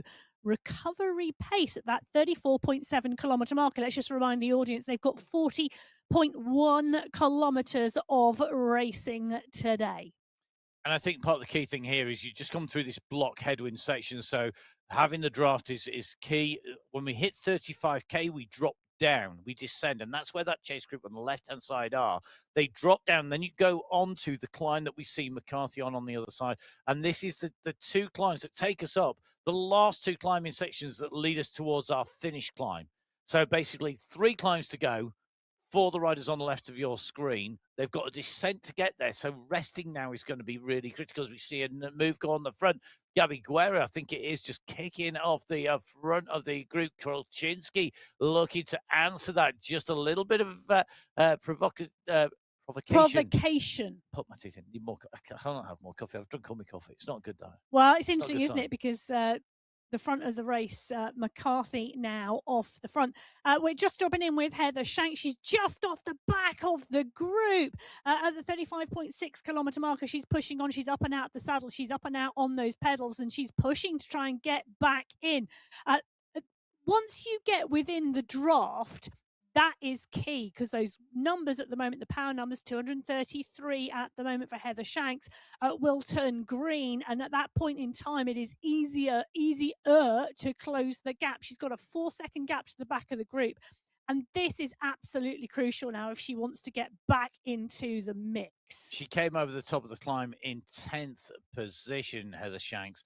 She was 10 seconds off the lead. She's only a couple of seconds off that group, but that big descent's really taking its toll. She's having to work back in here, is Shanks. She's got to get back in. Remember, Heather Shanks, winner of the Sunday Race Club last week on the MyWhoosh Sunday Race Club on that Tour of Hegra course. It's such a hard course. And like we said right at the very beginning of the show, because it's so punchy, and you look at that major climb and you think that's the key part of the race. But the headwind and these short, sharp, punchy sections really play havoc with trying to stay in the pack. And you can be 2, 3, 4 seconds off the back of the pack, and you just can't close the gap, just like we've seen with Heather Shanks. Francesca Tomasi, she's 17 seconds down on Kate McCarthy, who's leading at the moment, but she's dropped Susnik, the leader in category 2. Susnik has got around 19 seconds on the chase group, but the chase group is big, and I think Susnik might be in trouble.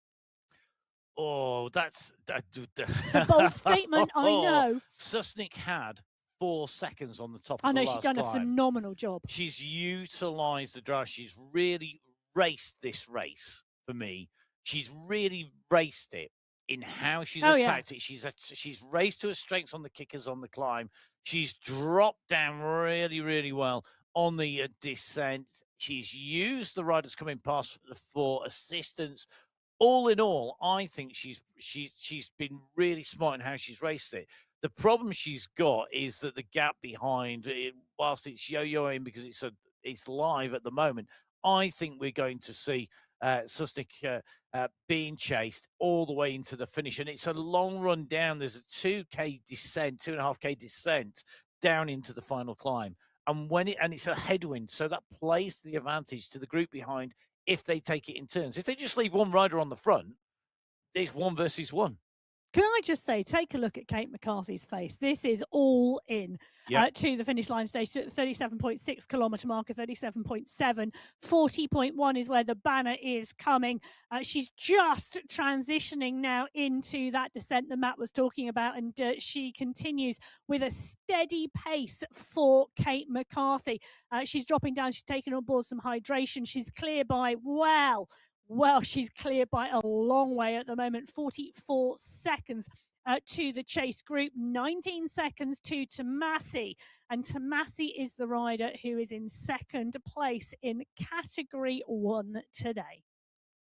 So the Category 1 race, 2 riders clear, then a bunch behind her are trying to close the gap down.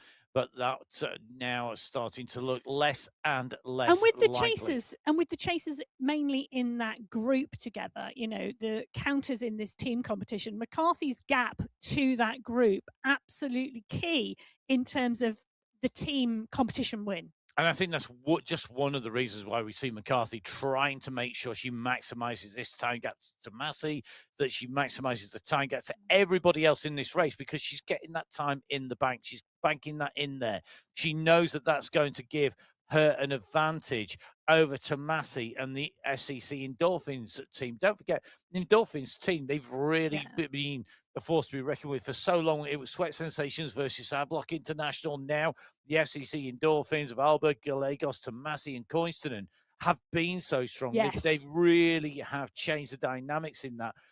The other reason I think we see McCarthy pushing is everything you do today is building towards tomorrow, which is building towards the day after and the day after. She knows that she can't just rest on the laurels. She needs to keep improving, because we talked about how Tomasi is improving. And it's the gaps between these riders, although the time gaps there are 15 seconds, it's minuscule in terms of percentages, in terms of the difference between somebody who is the best in the world and somebody who is a medalist at the World Championships. Yes, it is indeed. Well, they're into the last 1,000 metres now. Kate McCarthy on your screen. So is Francesca Tomasi. The gap now 17 seconds between these two riders. They are 1 and 2 on the road. They are 1 and 2 in the category 1 race today. Francesca Tomasi has put in a phenomenal race. She's got the polka dot jersey. She's won that climbing competition. Kate McCarthy, though, is heading now to the finish line with 400 metres to go.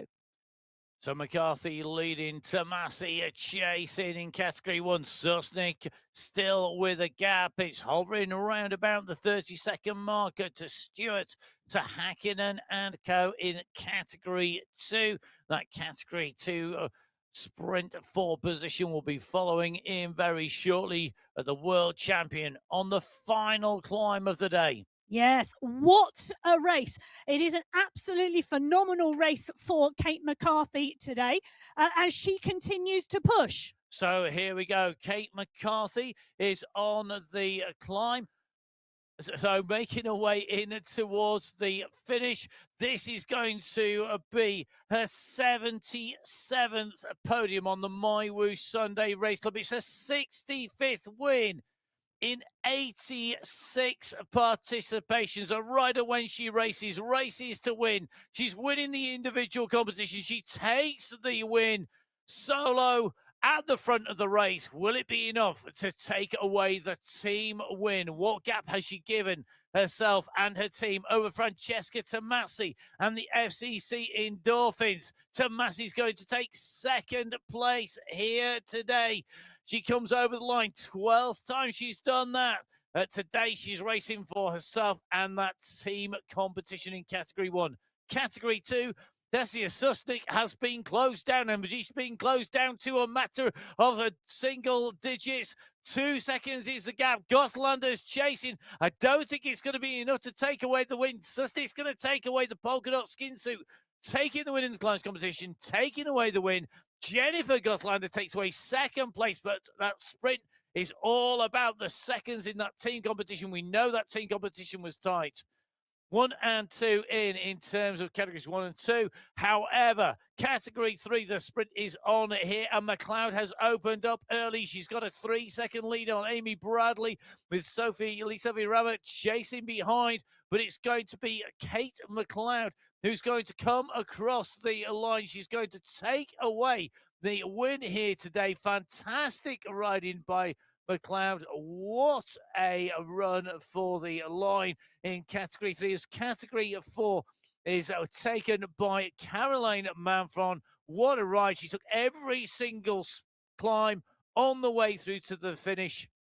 She took the win on the line. Manfron clean sweeps her way through every checkpoint, every line that mattered. Job done by Manfron. What a race across all of the categories at the moment. We're in with category 5. They're at the 38.8 kilometre marker. On the right-hand side of your screen at the 38.5 kilometre marker is the category 6 race. And Liz Smithson has overhauled a leader, Masciaretti. Gabrielle Marshall, Helia Santos and Bridget Bremner all in the mix there. But category 5 with 1 kilometre to go, it is Hyde. She is clear of Knowles by 9 seconds.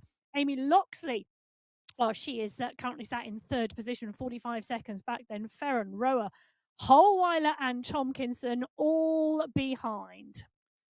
So category 5 and 6 yet to be decided in terms of the individual win, but it's looking at the moment like Hyde and Smithson in prime positions to take away the individual competition in those categories. Claudia Hyde, a rider who has won 5 Sunday race clubs so far. She's been on the podium 8 times. Liz Smithson has been on the podium 14 times, and she's had 3 wins so far. We'll see if they can hold on to those positions. Let's watch Claudia Hyde make her way to the line. She's got 20 seconds on Alexandra Knowles. Knowles herself over a minute clear of the group behind her. Alexandra Knowles taking away the climbs competition. Knowles is on great form.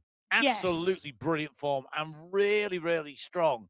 But today, she couldn't beat Claudia Hyde. Hyde has come good just when it mattered. She may not have taken away the checkpoint each time over the top, but she's going to take that final line, that final archway. You can see she's fast approaching that. It comes at the 40.1 kilometre marker. Claudia Hyde on her way up those final slopes. Knowles knows that she's pretty secure in second place. She can't ease back too much, but she knows that she's not going to catch back Hyde unless there's a major issue now for Hyde. Hyde on the slope, 7% dropping for Hyde, 9% the slope for Knowles on the left-hand side of your screen. Right-hand side, number 1, left-hand side, number 2. In the race, in category 5 at the moment, it's looking like it's going to stay that way as they come in over the line. But every second counts in that team competition, and that is going to be really, really interesting how that plays out in category 5. Remember, those category 5 teams sharing out over $4,000 depending on where they finish in the racing in that team competition alone.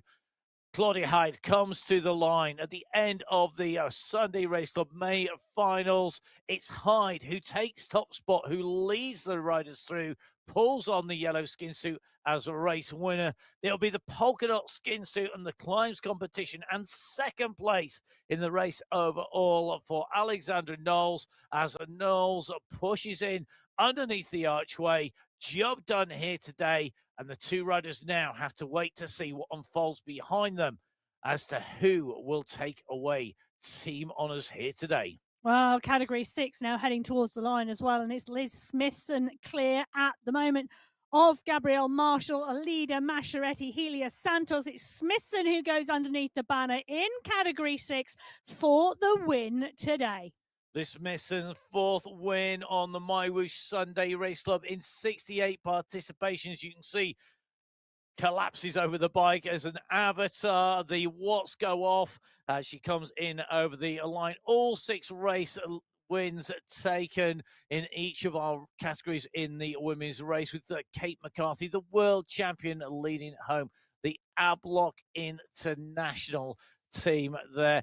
We will see what happens in the team competition. We'll go through the team competitions as we go into each category individually. That'll be coming up very, very shortly indeed as we break down the racing in there. Great racing behind. Category 2 you can see coming through, and really interesting actually the way Susting was basically only sort of 3 minutes down on the time. Yes, I mean, they put in category 2, put in a fabulous race today, a really hard race. You know, we regularly say category 2 are such a strong race group, and they're so well matched. It's a very tightly competitive race field in category 2, and they just put each other. And Susnik tried to go clear today. She was the brave rider on the pack who really tried to make the action on that final lap, and well, she did it, but you know, the gap came down and it got closer and closer and closer, but she still stayed clear. Really interesting battle. I think category 2 is so, all the race categories are hard because well, they are, because they're so, because they're based on ability. It's proven ability. It's proven. It's not just based on FTP. It's not just based on your sprint power. It's a whole number of metrics are taken into account when allocating out those categories. And I think that is what, for me, makes this racing hard for everybody, because there's somebody, you're competing against your peers. Yes, in a fair and even environment. And the competition is absolutely close in each of those 6 categories because of it. But that's what you want. You want to be in a race with a number of people who are all of a like ability, so that you've got that race. And category 1, well, that was a race as well, wasn't it?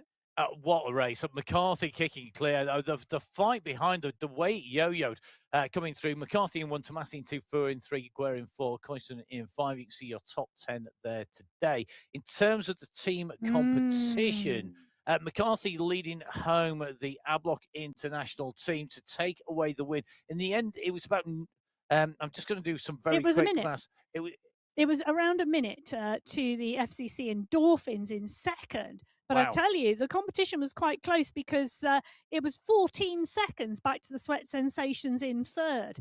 So there were some tight times in there, but those three teams, 1, 2, 3. Yeah, really, really close. So congratulations to Kate McCarthy, Kristen Korczynski, Mika Soderstrom, and Lisa Hermanson, your winning team for Ablock International. 4 of those riders in over the line.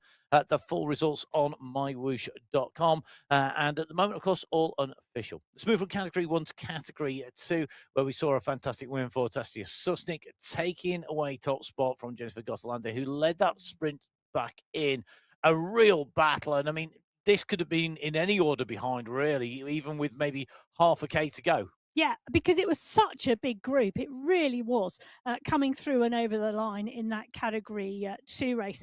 9 riders battling out in the mix. 1 rider a little bit further back, and then another 6. It ended up as groups on the road, this category. And it really was close. And Susnik, in the end, she had a gap, but it was down to 2 seconds. Gottlander didn't quite have her finish kick that she would normally have. We saw her on the screen get up and out of the saddle, but she sat back down very quickly. We've all done it at the end of a race, got up to sprint and just not had the legs that we wanted. She couldn't quite close it down, but she gave herself a run at second place. In the team competition, it was the core crew who took the win. It was, well, just over a minute back to the Velocity Vikings. And then the FCC United Cadence crew were around 33 seconds behind the Vikings in third. So congratulations to Sylvie Gorrea, who took third overall in terms of the individual and led home the team of Stuart Briggsfield and Simmons. Let's move to category 3. We're in the team competition. Well, whilst we had the Grit team in 1 and 2, they ended up in 4th place overall, with the Riot team, with Riot 3A, taking away the team win. Lee Sophie Ramet ahead of Anne-Marie Lip and Jennifer Real. They were 1st, 4th, and 5th place in terms of counters. So Riot coming in up and through. Very interesting to see the way that played out. Now, the Grit squad, not quite there. The Riot squad taking the win, but McLeod really showed she had the course dialed. I think I would love to know quite how much time she spent recce in that course, because I think that played into her hands. I suspect there was a lot of time riding there. Well, and I think there's probably a lot of discussion as well around that finish and how, if you came in a pack, you were going to take that win, because that was 9 riders who came into that final climb together. McLeod, Bradley, Ramet, Reel, Reese, Lipt, Carnus, Brook and Nyquist. They all came into that final climb together, and Kate McLeod came out on top. There was a plan there. Absolutely, and she executed it. Natalie Brooke took the win in the climbing competition. She's with that polka dot skin suit. And would just say, of course, all these results are provisional at the moment. All the verification is taking place as we speak and will continue until all of our riders have gone over the line. So remember, all of these could change subject to verification. Now, let's go to category 4. Caroline Manfrom, we saw taking away a clear win. She won every single checkpoint on the way through there. She took the climbs competition. Martin Newska behind. You can see that time gap. Cycling District 4B initially had what looked to be a phenomenal advantage, but they didn't take the team win in the end. No, they came through in 3rd place today. The FCC What Works and the Chokra Mintos, those 2 teams battled throughout the competition at the top of every climb on each lap. It's sort of swapped each lap between those 2, but it was the FCC What Works, led home by Shannon Martinewski, who came out on top. And in the end, well, it was a 30-second gap between those 2 teams, with the What Works crew coming in 1. So well done to Shannon Martinewski, Seba Ray, Dana Davison, and Monica Falana, the riders who finished so far for the What Works squad. Let's see what works in category 5. It's the riders coming in through momentum, taking away the individual win with Claudia Hyde. And that advantage that she had at the finish was enough to help the team to the team win overall. Hyde, Loxley, and Sonson, the counters, backed up by Brooke Samuel and Joanna Warren as well. Yes, the Velocity Vipers came through around 55 seconds back for second place.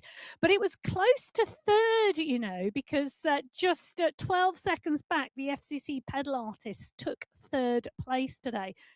Alexandra Knowles, you know, with the polka dots in second place, but Claudia Hyde coming through for a strong, strong finish and sometimes pacing the race. Pacing the race, you know, well, Hyde did that well today. So momentum doing the business here today. Got to say, very, very well done to them. Velocity Vipers in second, pedal artists in third. One more category to go, Emma. Category 6. The Roos in the Pello not only have the best name of anybody. I'm sorry if you've got another team name, guys. The Roos in the Pello, absolutely brilliant team name. Liz Smithson hopped away right the way to the finish. She was like a Roo on the with the best speed of anybody by miles. You know, she could have outrun a kangaroo. No problems at all. Well, they put top 3 riders in the top 6 places. Yeah, it just shows, doesn't it? And I mean, that's what gave them the win. Smithson, Bremner, and Jones. You tip them as being, you know, the 3 to watch.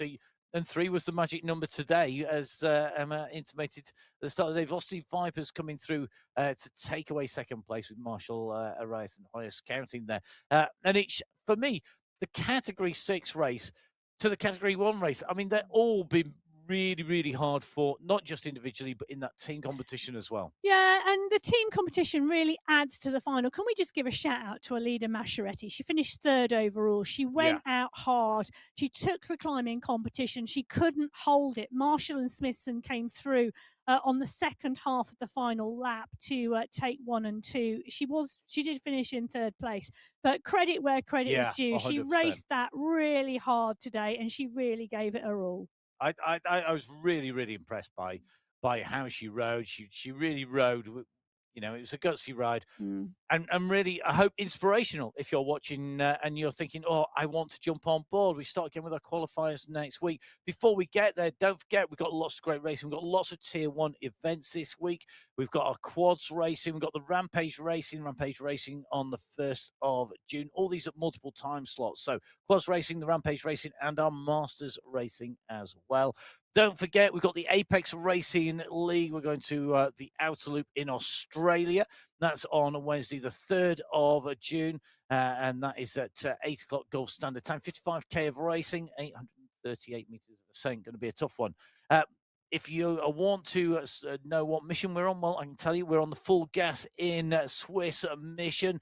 It's stage 1 is this week, so the month for June, 1st to 7th of June. Going into Switzerland, into the capital circuit, which has 135 millimeters of elevation. Millimeters of elevation. I like that. Wishful thinking, 135 millimeters, about that much of elevation. 135 meters of elevation, 24 kilometers distance. So that's mission available to jump on board. To do so, you need to download the app. You need to have it on your computer. Jump on board on iOS, on Android, or on PC, on a Windows device. Get downloaded, jump on board. And then don't forget, of course, get ready for qualify race number 1.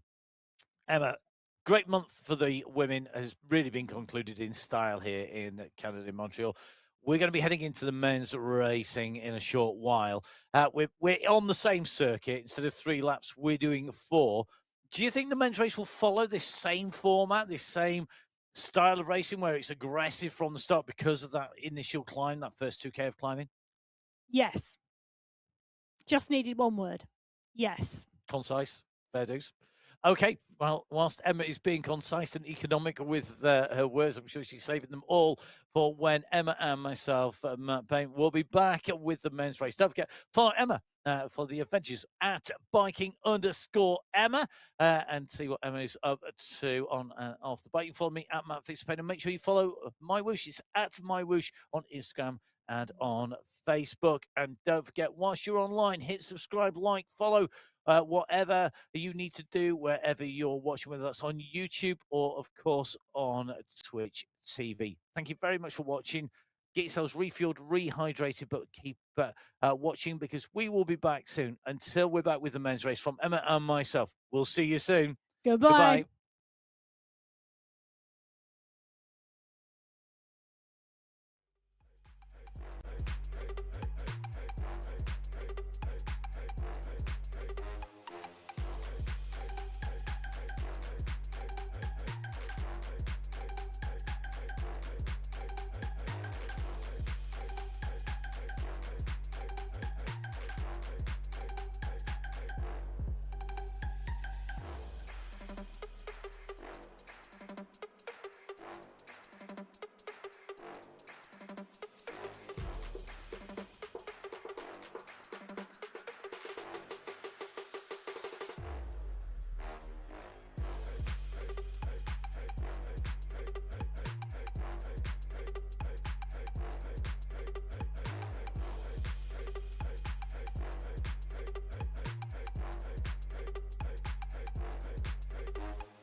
Hello and welcome back to the MyWhoosh Sunday Race Club, our finals for May of 2026. Time flies when you're having fun, and it certainly flew by this morning. It was a bit of a bumpy ride for our riders as they negotiated the streets of Montreal, not just once, not just twice, but 3 times in our women's race. And in our men's race, it's going to be much the same again, pretty much. My name's Matt Payne. I'm going to be bringing you all the race action along with Emma Martin. Emma, what a women's race we had. Oh, it was fabulous. They had 3 laps of the Montreal course. The men coming up have 4. Well, it's another new course today. The men's race last week was also on a new course, the Nomad Trail in Alula. That was 55.3 kilometres of racing with 384 metres of climbing, a bit different to what we're going to see today. And we're going to go over the course a little bit later. Jason Osborne last week rode away from Bjorn Andreasen. Then Pavel Skirski took 3rd place. In Cat 2, it was a massive sprint to the line, and just 2 seconds separated the top 14 riders last week in Category 2, with Mitchell Stewart taking the win. I predict there might be 1 or 2 sprints today, but there might also be some solo wins. Well, certainly this course with that finish where you ramp up and then a little bit of a drop down. It comes at the end of a tailwind, of a headwind section with a little tailwind just across the dip, the very base of the dip. You just pick up a little tail, then it goes back into a side wind. It's not easy at all, the run into the finish. Really difficult to get this timing right, I think, if it is a sprint. However, it's such a tough course. I think that's really going to take its toll on the riders, but it's also going to take its toll in terms of tactical options, because it is just so tough. Almost tactics go out the window, and it's just the strongest rider is likely to win.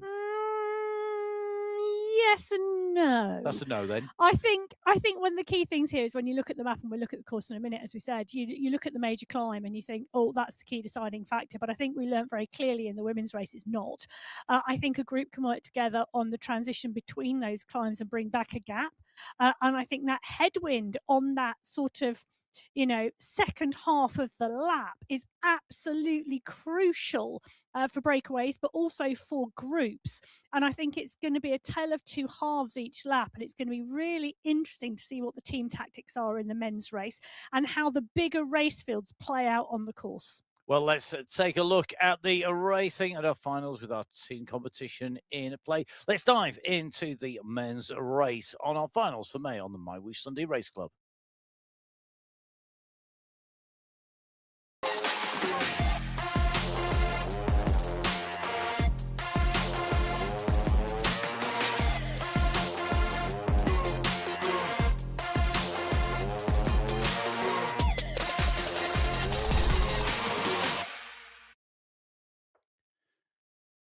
So it is once again our finals, our final of the finals in May on the MyWhoosh Sunday Race Club. Because this is our men's race, this is going to be a very, very tough indeed. We are on the same course that the women were on earlier. If you're watching, you'll know what's in store. Think much the same again, but a little bit more tight on as well. We are in Canada, the maple leaf on the flag flying as the trees show just what we have, a tree-lined avenue that the riders will be not focused on. They're going to be focused on staying in the wheels, particularly on the second half of each of the 4 laps that you see in front of you. Yes, 53.5 kilometres of racing, 984 metres of climbing for the men, 4 laps of the Montreal course. It's 13.4 kilometres per lap.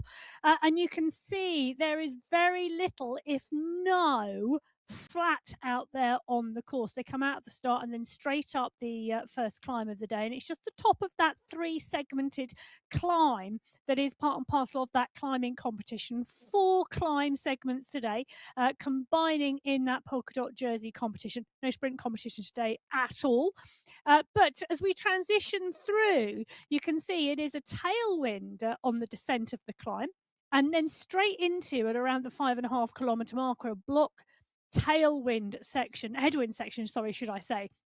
that red out there. And that's a tricky section on this course because you need to stay in the draft, you need to stay in the pack, but it's punchy. And we saw in the women's race, and I was talking about when this course was raced in the Cycling Esports League back in March during the women's race. That's actually one of the most technical sections of the course because those short, sharp, punchy sections, if you lose a wheel 2 meters, 3 meters, you're out of the pack and there's no opportunity to get back in. Well, let's see how our riders deal with this. Our race field assembled today, comprising of 67 teams in total across all 6 race categories, 11 teams in category 6, 7 teams of 5, and 4 teams of 4 in category 6 alone. Well, last month it was Level Street who took the win from BMC Spinergy. But if we go on the form book of this month, Level Titanium should well be in the mix. Smithson's had a first and a second. Cruiser's had a fourth. Warren's had a third. I think Ride Cup Finland could be in there. Level Kevlar could be in there. Team Velos Chile as well. When we move from category 5, the first step up the ladder to category 6, we moved from 6 to 5. And in category 5, 10 teams, 4 teams with 5 riders, 5 teams with 4 riders, and 1 solitary team with 3, the lone bikers. But Zimmerman, Horn, and Sicilians cannot be discounted. No, 62 riders on the start sheets in category 5. And the team competition, I think, is quite wide open because we've had so much progression of riders between category 5 and category 4 this month. Look at Amateur Hour. They took the win last month. BMC Rule 5, BMC 5, Level Up, and Lone Bikers. When we move to category 4, from category 5, we find 12 teams taking part this month in our finals for those 7-team prizes. 3 teams of 5, 7 teams of 4, and 2 teams of 3 are teams of 3, the Cafe Columbia squad and the Pete Power Racing squad. BMC 4 look good on paper for me. Dawson, Velos, Kirchner, and East all racing strongly this month. It was Level Golden 4 who took the win last month from Pedal Club. Pedal Club, Angarita and Orego have both had top 5s this month. Peak Power Racing 4 should also go well today, and I wouldn't discount BMC 4 up. Let's see who is going to take the win in category 6, 5, 4, and category 3. Category 3, 12 teams, 6 teams of 5, 3 teams of 4, and 3 teams of 3. Cycling District 3A and 3B with 3, as well as Ride Club Finland 3. Yes. Turbo Bicycle Club took the win last month. Kansara's had a win this month. Peak Power Racing 3 took second. Wojciech's had a 5th so far. The KOM Hunters and BMC 3 look to be the squads on form this month, but don't discount, Ride Club Finland as well. When we go to category 2, we have the most teams of any of our race categories. 14 teams in category 2, 5 teams of 5, 6 teams of 4, and 3 teams of 3. Once again, Cycling District with their 2A and 2B squads with 3. The requisite number to get across the line up against the Watt Pigs in terms of riders with teams with 3 riders in their Danish Mundal and Belanger Watt Pigs. Well, there are so many riders in category 2, 73 in total. I think 6 teams could well contend that team competition. Oh, I can't wait to find out which of those teams are when we move in to our racing. In category 1, the top of the tree are elite riders. 8 teams racing, 4 teams of 4 and 4 teams of 3, a real even mix. Yes, and well, it was Boss Moves only from Zero Ducks Racing last month. What can Abus Esports or Alpha Jaw do today? Category 6, the first riders away. The lights have gone green and they are out of the pen. 63 riders in category 6. They are out onto the course. They need a good warm-up today because, well, 350 metres after the start of the race comes the climb. So the riders up and away, heading out on to the race route. Category 6, moving out and clear. Cristiano Kennett, the rider who's on our screens.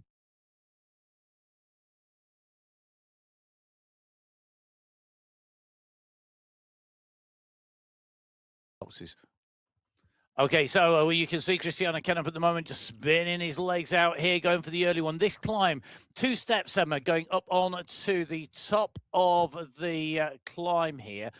This first section, the first time up, basically, because the start and end of the lap is at the top of the first step of the climb in its totality. This first time up, it's about 40 to 50 meters, so 100 meters of ascent. Yes. And, as we said, the warm up, absolutely crucial because they come out of the start pen and 350 metres into the race, they start the climb. And you can see Gasiek and Canup, Ibrahim, Korver, all on the front of the pack. And it's been a big, big push. Like we see the fast starts on the flatter sections, but this time it goes up and you can see the stretch on the group already. And it really is doing some damage early on. We knew this would happen. We did know this would happen. We knew it would start breaking apart. We knew it would start doing damage. But this is really, really tough. Look at the line of riders. There are 2 or 3 riders dropped off the back of the group on this first ascent. Remember, category 6 is our standard race category. And it does mean that the riders here know that if they put in a good performance, they could well be moving up to category 5 next time out when we go into our qualifiers. They've got to get over the line, and every second counts. So wherever these riders are, and wherever they lose contact with the front group, if they do so, they need to keep pushing because 3 counters in each team, those times added together, it gives you the team time in category 6, 5, 4, 3, 2, and 1. As we go into countdown for category 5, who are about to leave the race pens, head out onto a race route. The light blue jerseys make their way through because, of course, our riders lined up literally on race route. They are 62 riders on the start line in category 5 today. And you can see the pack coming out. Nobody really pushing on the front out of the pen. Silianis, Grenier, Cridland, Sinclair, Calderon, Petter, all towards the front of the pack in terms of positioning, but there's no big push and drive. They know what is coming, and this category 5 pack, no one wanting to really take this out hard. Savik on your screen at the moment in that MyWhoosh jersey. Great to see the wide breadth and variety of MyWhoosh jerseys we're starting to see now on the riders, whether they're winning it in races like the MyWhoosh Championships by completing all 7 stages, or whether they're winning it in the missions and the activities on MyWhoosh. Not a lot to add to that, to be fair. No. So the bunch on the way up, the first of the 2 steps that take them up, you see 12.5%, the gradient there as it kicks in. It's going to be taking a toll, getting that power down key, staying in the draft at the moment. Not going to take too much effect now. It does at the moment you go into that downhill and the speed goes up, because at the moment the speed 20 kilometers an hour. We're in with Junior Silver at the moment, out of the saddle, getting that power down at the moment, over 330 watts consistently, going up now to nearly 400, goes over the 400 marker as the pressure comes back on again, taking that right hand turn. The headwind is going to change as we go further up the slopes to the top of the climb, because we're going up to the top of the Chameleon Hood, the climb here in Montreal on the slopes. Vishvoda from Ibrahim, from Gacek at the moment. They're your top 3 with Gonzalez Montoya and Leon Schwantz all chasing. The first of the riders are going to reach the 2K marker, and that is where the banner is. The first of the points allocations and the first of our checkpoint prizes. Remember, riders taking prizes for being first through the checkpoint, taking the overall climbs competition, the overall race competition in the top 10, and the top 7 teams taking away prizes. Yes, so the first few riders across the line in that climbing competition, and Vijota and Ibrahim, the 2 riders over. Gasiek looks like he's going to lead the rest underneath the banner. Leon, Gonzalez, Montoya, all up towards the front of the pack. But other than the 2 riders clear off the front, that is one huge group lined out along the road. I think that should come back together again at some point in the not too distant future, but we shall just have to wait and see. Well, Vajoda and Ibrahim, 2 riders on the level squads, one of them on the Kevlar team, one of them on the carbon squad. Indeed. I think it'd be very interesting to see how level go today with their squads. The allocation of riders between them going to be critical. You can see the top 5 point scorers, the first 5 point scorers here on the MyWhoosh Sunday Race Club finals. The category 6 riders for Voja, Ibrahim, Gacek, Montoya, and Gonzalez scoring the 5 point scoring positions 5, 4, 3, 2, and 1, respectively. Now, category 4 at the moment up on to the climb, just going to crest the top of the lower slopes. So chasing category 5, who are already making their way towards the second of the steps at the moment. Charles Leclerc at the moment just clear of Neil Unger, but it's only a matter of a few centimetres to be almost bumping front to back wheel as they come around this right-hand turn. Fortunately, this is cycling esports, no bumping going to be happening to the riders. Just the avatars will working the way up and round, and you can see Leonardo Graziani on your screens in person, just taking the race lead. Ciao, Leonardo, looking good, or Bom Dias, as it should be, because it's, of course, Portuguese. Yes, in Brazil. So Graciani right towards the front in category 4, but Aidan Sinclair is right towards the front in category 5. We've seen him race so strongly this month, Matt. Yes. We really have. He's been a rider on some really good form. Francis Pino is also on great form. He too has had a number of top 5s this month. Petter, Marin, Zimmerman, Dieter Zimmerman is going strongly. Cadabona as well, Gaviria too, as often sneaks into the top 5, does Gaviria. So the category 5 pack now working its way over the top of the climb for the first time. Aidan Sinclair taking the 5 points of Francis Pino, taking 4, Vida Petter taking 3, Felipe Marin taking 2, and then Dieter Zimmerman taking 1 as category 3 go out from the present. We're just going to take. I just want to mention Aidan Sinclair, who you just mentioned there, Emma. He's absolutely fine. He's been riding really strongly with the MyWhoosh Crypt Racing and the individual time trial league, and he's done the Sprint for Pink mission. He's been right at the front of pretty much all those missions that he's been riding. Rider on form. Yes. Well, category 3 out of the pen now at the moment. And category 3, 62 riders on the start sheets today, and a number of squads. BMC 3, particularly Holweiler's had a first, Quirrell's has had a third, and Hoyas has had a third place as well. They could go well today. Butcher, one of the riders, well, he's on your screen at the moment, but he too could go well. Peak Power Racing 3, his team, took second place last month. Christophe Canton, Dorvin Elos, Jakub Wojciech, Jonathan Gomez, and Raphael Butcher on that crew. Yeah, it's a very strong squad. Very, very strong squad. Very difficult to beat. We're going to be jumping backwards and forwards quite a lot today because we've got so many of our climb segments coming so quickly, as well as our race start coming out, the first climb segment, and the checkpoint coming to an end at 2K into the race. And I'm watching Josh Lipka work his way through the pack at the moment. Adam Dawson is there as well. So is Diego Vargas. Ricky Kiddle also coming up. This is one big push at the front of the category 4 pack for the polka dots, because that polka dot banner will give the first rider through the first polka dot skin suit of the competition today, and that is going to be Adam Dawson in category 4. I think this race is going to be close today. Oh, I'm not.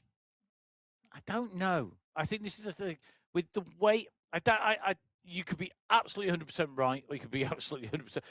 For me, the problem is that you never know, but because we've never raced this. I know, and that's the exciting it's totally thing. Unknown. It is the exciting thing. Well, and also it's so punchy. It is so punchy. This is going to absolutely sap the legs of the riders by the time they get to the end of lap 4.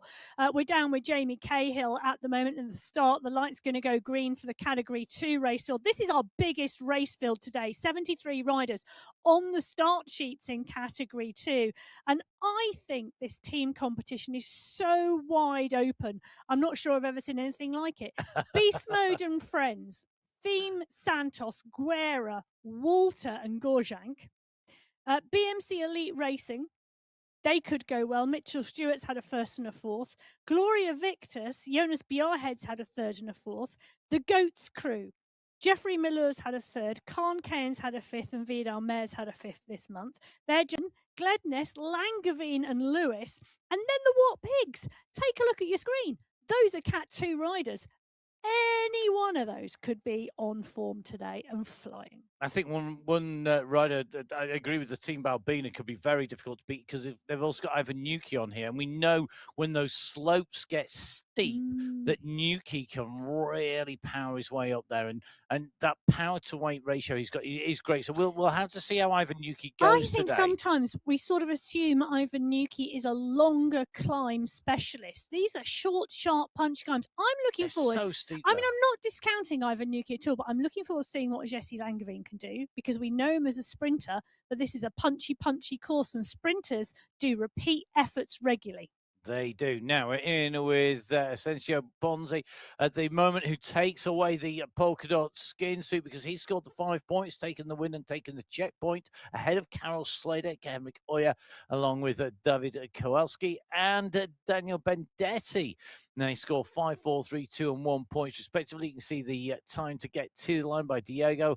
4 minutes 18.153 seconds. So still shifting to despite the ascent, despite the number of meters that they've got to climb to get to the top of that 52 section. 52 riders in that leading group in Category 3, as opposed to 52 riders in Category 4. Category 1, though, are our riders that leave the pen. There are last riders away here in the finals of the MyWhoosh Sunday Race Club for May, taking on our race route here in Montreal. 4 laps of the circuit, which gives us a total distance of 53.5 kilometres and a total ascent of 984 metres. Yes, 32 riders on the start sheets in Category 1. Abus Esports, all 3 riders have had great performances this month. We're in with Rick Van Erck. He's part and parcel of the Whoosh boys. Can the boys from Whoosh do the business today? Josh Power, Christoph Flubus, Matthias Van He joining Rick Van Erck in the mix. Short, sharp, punchy climbs today. Rick is up and out the saddle and leading the pack at the moment as we speak to him. They have to contend with the Boss Moves only crew. Osborne, Knudsen and Safrazadi today. No Michael Vink. There you go. That makes it easier, Rick. But they took the team competition win last month. Safrazadi for me and Knudsen, long climb specialists. Can they deal with the punchy nature of the course? Alphajaw, Ollie Jones has had a phenomenal month, but the Zero Ducks Racing have also, every single rider has had a top 5 this month as we watch SS go up towards the banner at the top of climb number 1. And if ever there was a rider suited to repeated hard kicks and punches, SS, certainly I think this course could almost be his dream course because it's kick, rest, kick, rest, kick, rest. SS goes over the top. The gap 15 seconds as he goes over the top. We'll see whether it stays at that. That was flashing because he was picking up speed. We're going to get the official time check come in, and it looks like it's going to be 7 seconds the time gap between SS and Jan Kaplitsky, who's in second place, scoring 4 points. Nathan Guerra right up there with Ollie Simmons and Jeffrey Malheur. And I think that squad, the Beast Mode and Friends squads of Nathan Guerra, definitely could well be one to watch. Theme, Santo Guerra, Walter, and Gorjank. Definitely. SS off the front, 62 riders still in contention in Category 2 at the top of the climb.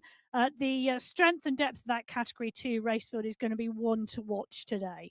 And all of our riders, whether they're Category 6 or Category 1, as they go up over the top of the Chameleon Hood, they know they're going to have to do it another 3 times after this ascent. Jason Osborne is not waiting for climb number 4, 3, 2, or in fact the top of climb number 1, because Osborne just attacked through that descent and on to the start of this climb at 13 watts per kilo. Yes, you heard it right. 13 watts per kilo. He's now climbing at a consistent 9.5 to 10.5 watts per kilo as he kicks up here. This kick could blow the race completely apart on our first climb before we get to 2K.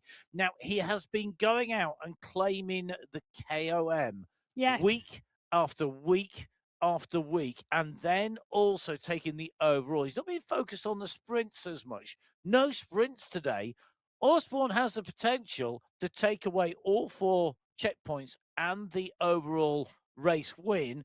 And you can't discount the Boss Moves Only squad from taking the team win. No, you can't. But one of the things for me, Jason Osborne may well be going for these banners at the moment, and I think he will. I think you're quite right. Vyasin, Panizza, Van Elston, Van Urk on your screens at the moment. Ricardo Panizza is the rider coming through for a second. I love the fact that Rick Van Urk waves at us every single time. It's fabulous. Doesn't matter where they are or what they're doing. They're on the climb. Jason Osborne, though, for me, going back to that conversation, yeah. I think he is going to target the climbing competition and the overall. But I think he will target each climb individually, come back into the pack, and then we may see the penultimate lap or the final lap where the moves are really made.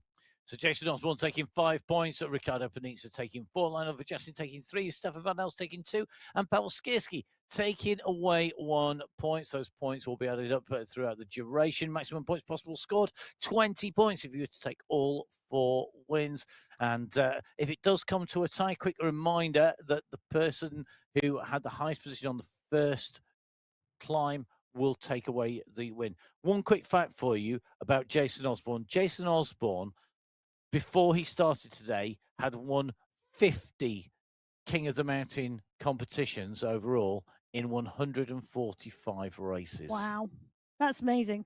Though I am going to just say, like when they say to you, who would you like to invite for dinner across, time? I'd like to have Rick Van Urk at the dinner table, because from the Sunday Race Club, he seems like really friendly and good fun.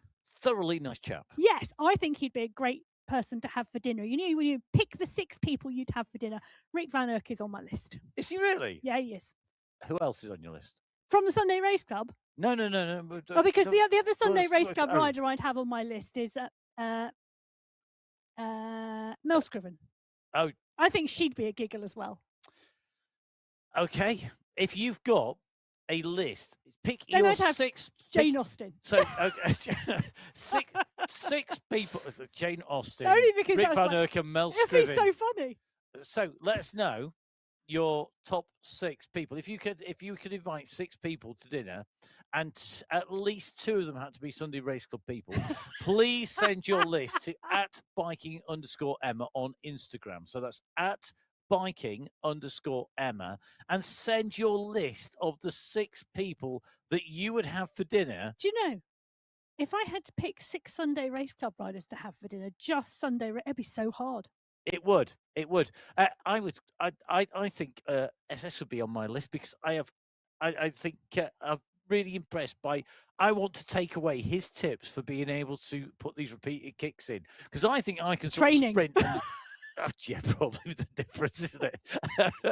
just riding your bike. I think it's really interesting the way that he's able to ride. He puts these repeated attacks in, and then he rests, and then he attacks, and he rests. And he's irrepressible at the moment. You can see him on the right-hand side of your screen as we move into the chase behind, because Harvard Gednes and Olivier Simmons on your screens at the moment.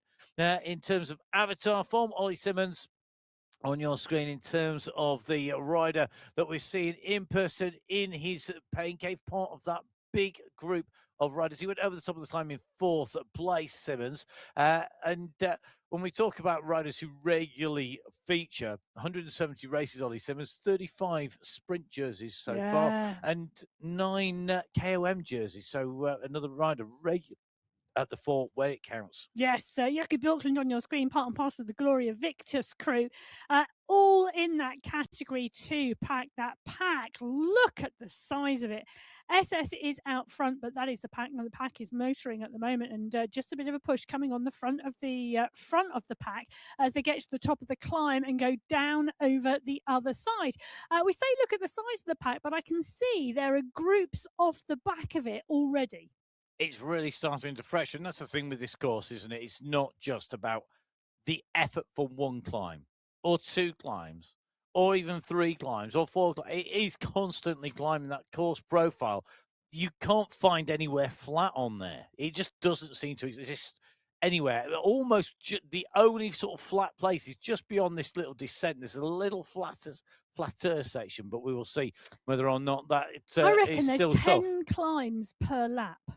Wow, 10 kilometers per lap. Jan Jasbeck and Gal Jasbeck on your screens, the two riders at the moment, nicely tucked in to the grooves. You can see both working well at the moment. And you can see the no fuss, no fee, just ride banner in the background. Category 2 this month, 4 different riders have taken the win in each of the 4 qualification races. 15 different riders have taken top 5 spots. There are, of course, 20, or there were, of course, 20 top 5 spots throughout the 4 qualifying races. So 5 riders doubling up. But interesting, that one, because that was quite consistent actually across a number of the categories. Category 2, Category 5, and Category 6, exactly the same stats. 4 different winners, 15 top 5 positions. Category 3 and 4, 4 different winners, 16 top 5 riders. It's just Category 1 where we saw a difference there. Category 1 on the right-hand side of your screen at the moment. 2 different winners. Jason Osborne taking the win and Michael Vink taking the win. 11 different riders in the top 5 in Category 1. So more consistency there about who is at the top. I think one of the things is, of course, that the Category 1 has no upper boundary. There is no boundary. That you keep on going to, Well, there is a boundary. The world champion. Well, yes, but it's not. You can beat the world champion and go a step above him if you have the ability. Yeah, I think it's basically open end. You never get to the end of it. And I think for me, that's one of the things that's going to be really interesting to see today.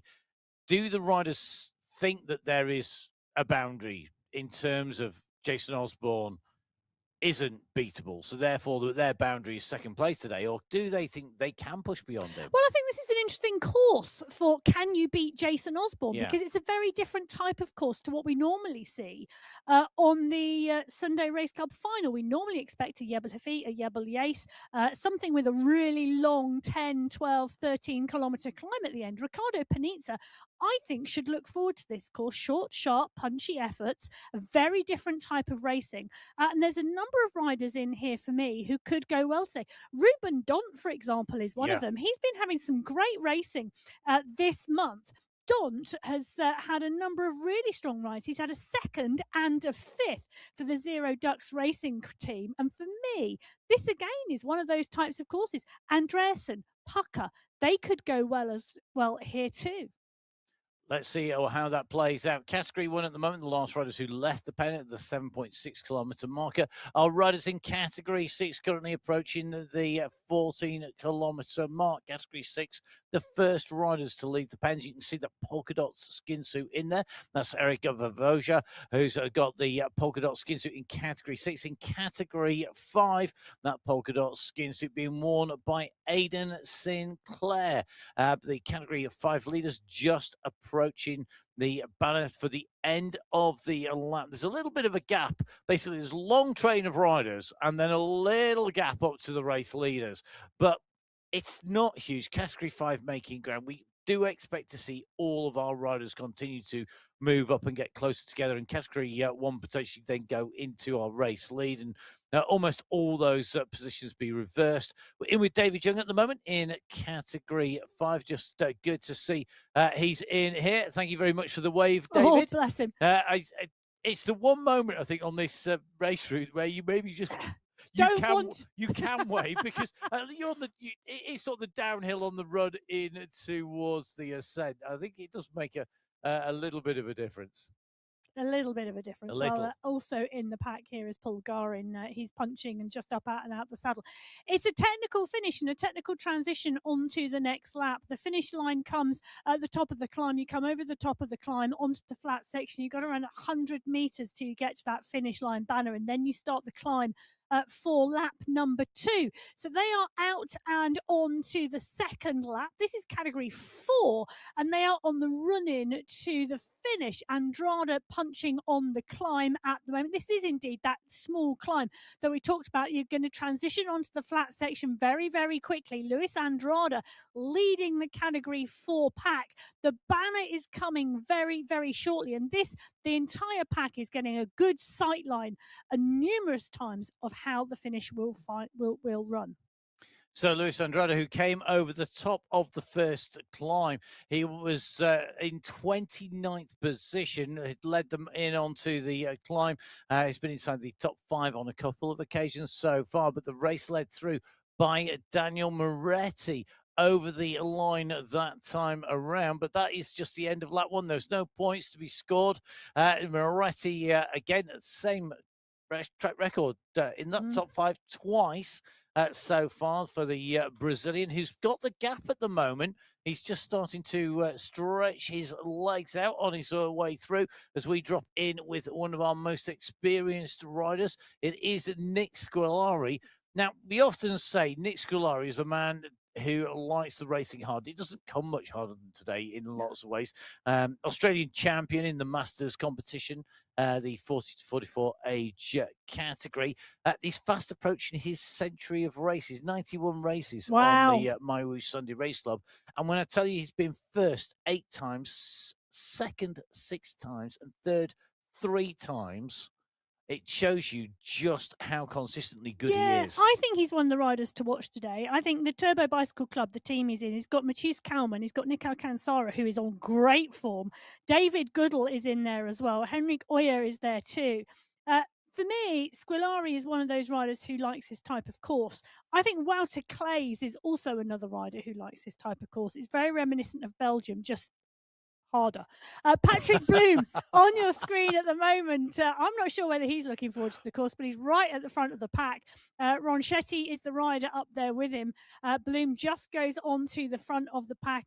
Bannock is there as well, but so is Friedeck. They're lining up across the road at the moment, heading towards the banner at the end of lap 1. Looking calm and considered, I think, Patrick Bloom.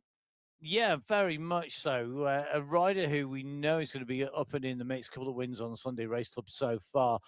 Bloom, what can he do here today? He's quite an all-rounder because he's taking a KOM jersey and sprint jersey as well. Well, Category 1 at the moment is Ruben Dont and Bjorn Andreas, and they are punching their way off from the front of the pack. And I'm not surprised it's those 2 riders who are being quite aggressive today. No, not at all. Ruben Dont, you said earlier, and I think that was a really good shout. He's likely to kick. He's likely to go hard. He's likely to go off the front of the race and potentially use that repeatability that he's got to put down the power. Now, Vavoja, from Category 6, the rider that we're going to drop in at the very front of the race, Brendan Thornton leading it out onto the climb here. This is for the second set of points in the KOM competition. It's Vavoja from Ibrahim, from Gacek, Montoya and Gonzalez, but a new point scorer in Brendan Thornton leading over the top. Vavoja ahead of Ibrahim. Yeah, interesting move, though, to not contend it in lap 1, but then to start to push on in lap 2. I tell you something, Aidan Sinclair is leading the Category 5 pack, and they're not far behind now. The leaders in the Category 6 pack, look at that. Aidan Sinclair has got a crew in the background. The support crew is there, and Sinclair doing the job and doing the business and giving them something fabulous to watch. He certainly is. I have to admit, I'm obsessed by his handlebars at the moment. Really interesting handlebar design. Aidan, please feel free to let us know the details. Good to see the crew there. Good day to everybody down there. You can just see the support crew there. I love the fact that they're actually already enjoying, celebrating, whilst Aidan... I'm so pleased Aidan's smiling because that would really put me off. Yeah, enjoy the blackcurrant juice, gents, in the background. And yeah, that's some focus. It has to be said. Aidan Sinclair going over the top there in Category 5. That's 2 out of 2 so far. He's got a 3-point gap on Villa Petta, who's the rider in second place in Category 5 overall in that KOM competition. In terms of Category 4, last time round it was Dawson from Kiddle, Vargas, Lipka and Mayer. This time round, it's all changed. Jan Kasper leading out. Mortek is in second place. Vella's at the moment in third. Lipka at the moment looking to be the highest scoring rider in terms of twice scoring on the way through. But Kasper's going to get 5 points to equal the score of Dawson on the way through. This big sprint in the points with 4 climbs, 4 point scoring opportunities. You've got to be on the front each and every time, I think. You can't afford to let one drop in terms of that overall. I think the consistency today is going to be really, really key. And I tell you something, I think consistency is going to be really hard as Yeah. well to ensure that you're there or thereabouts. Casper from Ortiz, from Mortec, Mayer, and Le Calais in category 4. We drop in with category 3, and we're in with Enric Oya. You can just see the considered calm look on his face and wanting to keep cool Yes. and hydrated as well at the same time. But he is indeed pushing on at the front of the pack. And on brand as well with the water bottle, MyWhoosh water bottle, and the shorts there as well. And remember, Oya taking 3rd place at the top of the climb on the first time of asking. Comes around this left-hand turn, and then he'll be starting to line himself up for the climb. You can see Wilson Villada, the rider on your screens in person on the left-hand side of your screen, nicely tucked in this group at the moment. Villada will be looking to move up to the front. If a gap goes as you go over the top, you're going to be in trouble. Villada's got to move. For me, you want to be top 3rd here going over the top of this. You don't want a gap to go and then have to chase across it. It's about positioning in the pack. And if you're not wanting to contend the points, making sure your position in the pack ensures that you stay in that group as you go over the top. Butcher on the screen at the moment. He's up and out of the saddle, dancing on those pedals. He's clear of the pack at the moment. Schledek now starts to chase because those two in the earlier climb were both in the battle. Butcher finished in 6th, just out of the points. Schledek took 2nd place, so he picked up 4 points. He's going to want to stay in there. Kowalski was 4th last time, so he again is on the hunt for points.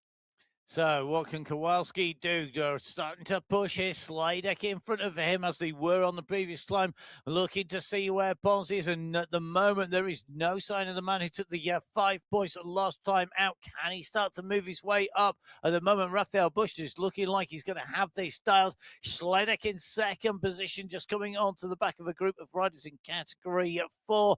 Sprints around the outside here. Kowalski has moved up nicely as well. So points being scored. Raphael Bush opens his point scoring here today. He now has 5 points, and in fact, as the points are allocated out, I'm just waiting for a quick update because it's going to be really close in category 3. It is, but one of the interesting things is you saw the amount of work and effort Butcher took, that recovery, that small moment, wasn't really a small moment, quite a long moment, where he tried to get his breath back and get his breathing back under control. Every single effort, every single climb, the riders are pushing the limit. SS here is now in, he's got company. Gladness is right on his wheel this time round. And as you said, I think it was 10 climbs a lap, you said, each and every lap, each time you go through here. That repeated kick, really, really tough. The category 3 lead at the moment in those climbs competition taken by Sladek at the moment on 8 points. We've got 3 riders tied on 5. Category 2 last time around, it was SS who looks to be repeating it. 2 out of 2 in the number 1 position. Behind him, Koplinski has repeated his 2nd place as well by the look of it, with Gednes in 3rd, so new point scorer up there. Simmons is going to score points, and I think it's either going to be Jamie Cahill or potentially Mr. X100 who scored those points behind. Olivier Simmons and Jamie Cahill score the points behind. Yazbek, Stewart, X100, Malur, and Jan and Gal Yazbek all in the top 10. So you can see category 6 points. We're going to be running through the points on the top left-hand side from category 6 right the way through to category 1 when they get there. So category 6, you can see Brendan Thornton taking the win. Overall, it's Vavoja leading on 9 points from Ibrahim on 7 points. In category 5. In category 5, it was Sinclair from Petta, Cadabona, Pinot and Marin in that King of the Mountains competition. Sinclair doing the double, so 10 points to Petta's 7. In category 4, Jan Kasper taking 5 points, 4 points for Ortiz on the way through. Dawson tied on points, so with Kasper both on 5 points behind Kittle and Ortiz on 4. In category 3, it was Butcher who took the 5 points from Schledek. Kowalski took 3, Rios took 2, and Bendetti took 1. That gives Karol Schledek 8 points, and he holds the lead in that competition. But on 5 points, Ponzi, Kowalski, and Butcher all lined up behind. And in category 2, SS doing the double 5 points plus 5 equals 10. It means that he's 2 points clear of the man who took 4 and 4, which equals 8. That's Jan Koplinski, Simmons on 4 points squarer, and Kednes on 3 points apiece as we move across to category 1. We do indeed, and Jason Osborne in the polka dot skin suit is just punching clear of the pack. Panizza is there, so's Vujasin, Van Elst, Kaminsky, Andreasen, Paradians, but it's Osborne that's going to cement his lead in that polka dot competition in Category 1. Well, he does indeed. 2 lots of 5 points, and we're going to see that come through.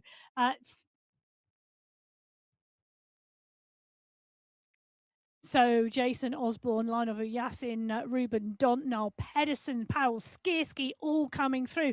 It was Osborne who took the 5 points through. Yasin came through for 4. Panizza in 3. Van Elst and Andreasen.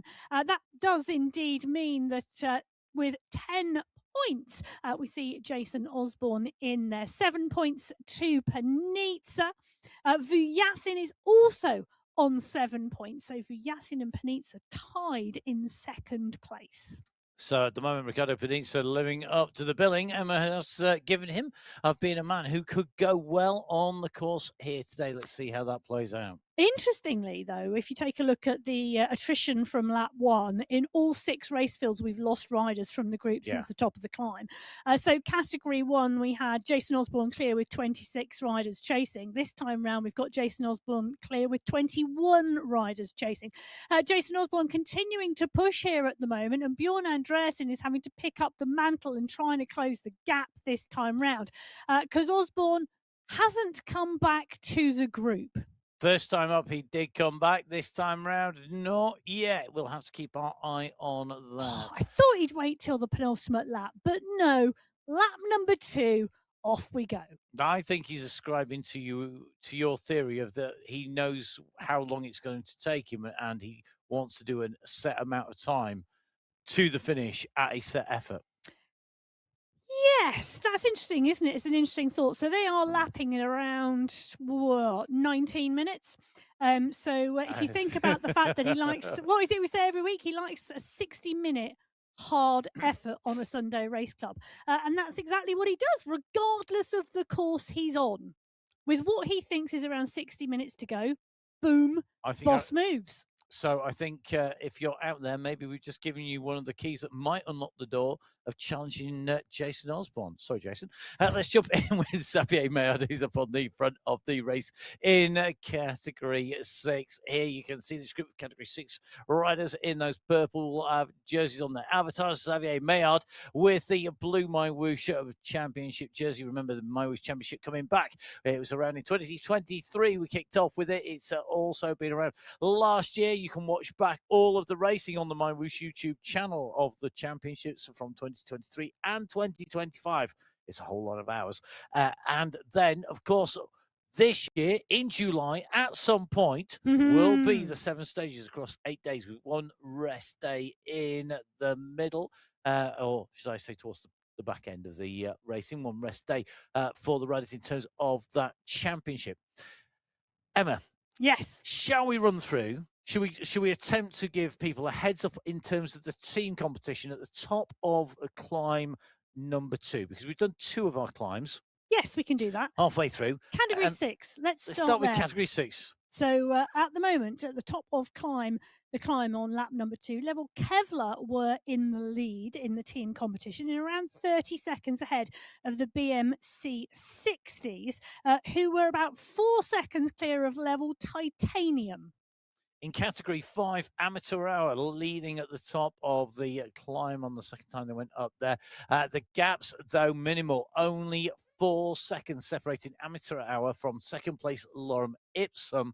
And then behind, it's only, another 11, 12 seconds. It comes down to fractions of a second to level up. Super, super close. And in fact, the top 5 teams, very, very close indeed. Less than a minute. Yes, and Jason Osborne continuing to push on your screens at the moment in the 19.3 kilometre marker. That was indeed the Jason Osborne move. Nicholas Fournier trying to stay on his wheel as we drop in with the Category 4 team competition. The BMC Anzacs leading at that point in the race. They were 7 seconds clear of Cafe de Colombia. Great team name, by the way. Pedal Club in third. Well, they were in third 11 seconds back, but then it's 2 seconds behind them to Level Golden. I'm going to go on to category 3. And if you thought it was close before, that's nothing as compared to category 3. Peak Power Racing 3 ahead of the KOM Hunters with Turbo Bicycle Club in third. The top 11 teams are separated by 23 seconds. Yes. Category 3 is seriously close. Category 2, well, this is close as well because Rider of the Storm went through in 1. They were 2 seconds clear of Welter Panda, who were 6 seconds clear of Beast Mode, who were 0.06 of a second clear of the Goats, who were, well, about 0.4 of a second clear of the Peloton Phantoms, who were 1 second clear of the Hitmen, who were 0.1 of a second clear of Abus Esports, and that's the top 7 teams. Well, that top 7 teams all within 10 seconds. So Riders of the Storm leading in category 2 ahead of all the rest of those teams. Very tenuous lead, I think, in lots of our race categories. Category 1, team competition, let's round that up for you before we go too much further. It's basically 6 versus 2 because the top 6 teams are very close indeed, separated by 9 seconds in total between the Boss Moves Only squad in 1, Alpha Jaw in 2, Zero Ducks Racing are less than 0.3 of a second behind the Alpha Jaw squad. So third to second, very, very close. The 6 teams at the front, so it's Boss Moves Only, Alpha Jaw, Zero Ducks Racing, Abus Esports and Venga Boys with Team French Toast rounding out those top 6. 7th to 8th points, very, very close as well. That's very close in those positions. They could do with a Jesse Langevin on their squad. They could, because he's a great sprinter, and I think this is a great course for him because the power that he has could ride really well today. Well, Langevin in the mixing category 2. He is right in the right place at the moment, and he's got Nuki, Miller, Halen all in there, Yazbek, Mundell, Krasic. I mean, it is a packed crew in category 2. 46 riders still in that leading group at the 22-kilometre mark. Is Jesse Langevin saving his power? Is he being super conservative and not attacking, not kicking, not going for the climbs because he knows that he wants to go for the finish? Well, and he could burn himself out because there is so many hard attack There's 2 points. different strategies here, isn't there? There's the Jason Osborne strategy of set your time limit and just go for your time trial pacing, just keep moving and hold it consistent the whole way. Or there's the second one of this is a punchy race, keep as much powder dry as you've got until the final lap. This type of course will sap riders' legs if you are punch. If you're up, down. Very different tactic from Jason Osborne. He likes a consistent pace and he's giving himself that element of racing to his strengths. The punchy pace, the type of Langevin that we see, what you don't want to do and what is really easy to do on this course is to get onto that final lap and onto the final 3 punchy climbs and to get up out of the saddle and for your legs to be gone. No spoilers, but we saw it in the women's racing category 2. One of the really strong sprinters got up out of the saddle to sprint and close a 2-second gap and wasn't able to. It was a very quick sit back down. We've all had that feeling. And this is that type of course that does that to the legs. So if you are a punchy rider, energy conservation as much as possible with the view that you're thinking about coming in and attacking on that final lap. Yeah, this is a course where just on the terrain there are 40 kicks just on the climbs alone. Look Never at mind the responding. effort on Cahill's face. You can see really working hard here. Jamie Cahill nicely tucked into that group, just takes in the breast, getting that heart rate down. Currently sitting at 159 beats a minute, just dropping to 158 at the moment. You've got to take these little bits of rest when you can. Gets it down to 157 at the moment. Cahill 156. So sitting in that group, trying to keep it from being red line all the way. keep that energy down, rest as much as possible, down to 155. And you can see really dropping there as we go across to Mikhail Jakila. So Jakila at the moment, again, nicely tucked into this group. There's so much draft available. The rider's doing 56, 57, 58k an hour at the moment. So as we hit 60k an hour, that is a huge advantage to be sitting in the wheels, taking the draft advantage, making sure you maximize that rest and recovery to bring the heart rate down for when you need to go hard. And you need to go hard now. Mr. X 100 goodness, SS all around the front of this race route at the moment. You can just see, though, this big pack. It's got some really strong riders in it. Michel Machado out of the saddle here. You can see the breeze of blowing in the pain cave as that jersey blows in the background behind him. You can just see kicking down out of the saddle, getting that power down over the top of the climb as we dip down. It's a really steep little descent section. Yes, and coming up to the end of lap number 2 at the 26.6 kilometre marker. This is the Category 5 pack. They've caught the Category 6 leaders on the road as well, and Aidan Sinclair right where he needs to be. Behind Francis Pino and James Robinson, Felipe Marin in there as well. Marius Fawcett, this could be a great course for him as well.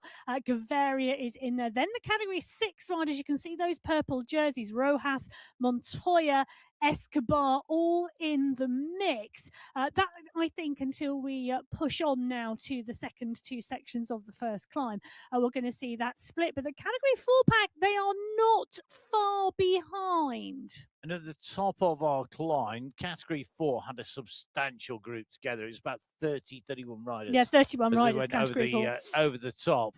If you include Casper in there, which makes sense. And Jan Casper on the front as they're going in through the line. We're in with Panu Alalusa at the moment, just making sure that he holds position here. He's got Daniel Moretti and Frank Flores along with Daniel Cortez around him at the moment. Nicely touching the screw again, taking lots of draft. You can see that the what numbers are in green. It's got 3 chevrons beside it in green as well. Key that he's in the right place, riding smart, absolutely key. Yes, it really is, and making sure most of the draft is crucial today. But it's not an easy job on this course. The second half of the lap, it's not easy staying in the draft. It's not easy staying in the pack. You really, really have to work to do so. Get your positioning right. Ensure when the short, sharp, punchy sections come, you lift your pace. You don't lift it too hard. You still try and conserve energy, but you lift it enough not to get dropped from the group.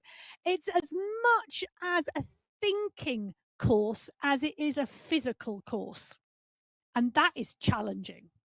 Definitely challenging. It keeps you expend energy on that, on thinking and being on edge and making sure that you are following the moves. That requires energy. A moment of inattention, and you can be out the back of the pack. You can. Category 2, right-hand side of your screen, SS Vidal and Harvard Gednes are 3 leaders at the moment. They've got a little bit of a gap to the group behind as the riders start to punch across. I think that's Trojanowski about to make contact with the group, or is it Vidal who's actually come at speed, just keeping a check. That you can see Mr. X100 now going over the top of the group. He kicks on at the end of this lap. He's going to go over the top of this climb. He's seen that there is a train of riders in front. He's got the chance to take some draft, and that is going to be critical because you need some advantage to get clear. Big group, Category 3 and Category 2. Category 3 has got a big group, but the biggest group, as it came over the top, there were basically 50 riders in contention. In Category 2, yes. Yeah.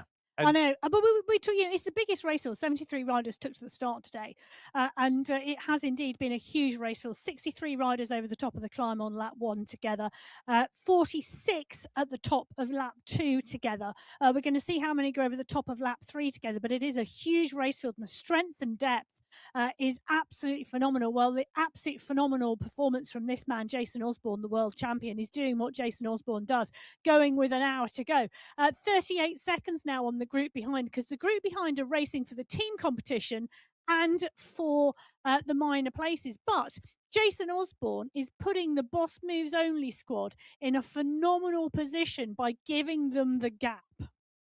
He's certainly given that advantage, isn't he? He's got that. It's the end of lap 2 with basically half race distance covered for Jason Osborne as he goes underneath the banner. That gap, that time gap at the moment, absolutely critical. Jason Osborne leading the Category 1 race individually, and at the moment leading the Boss Moves Only squad as they came over the top of the climb. Remember, they were just ahead by 4 seconds of the Alpha Jaws squad in terms of that team competition. At that stage, it was 4 seconds.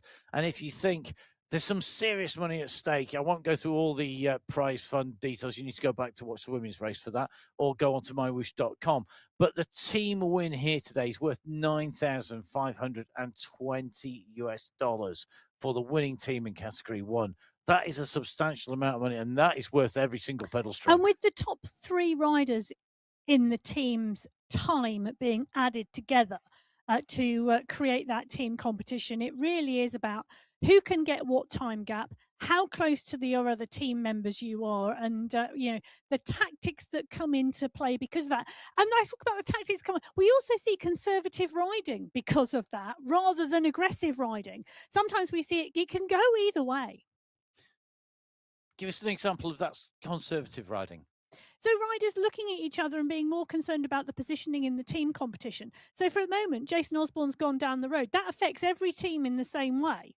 So because that affects every team in the same way, the teams are now looking at each other in this big group and no one's going down the road because that might then affect the team competition. So actually being having a more conservative tactic could get you 2nd place in the team competition as opposed to 4th place in the team competition. You don't want to go on the attack, drag away somebody in an opposing team, and then they go even further in front, and you actually have instigated the move. Well, or you lose one of your riders out the back of the pack.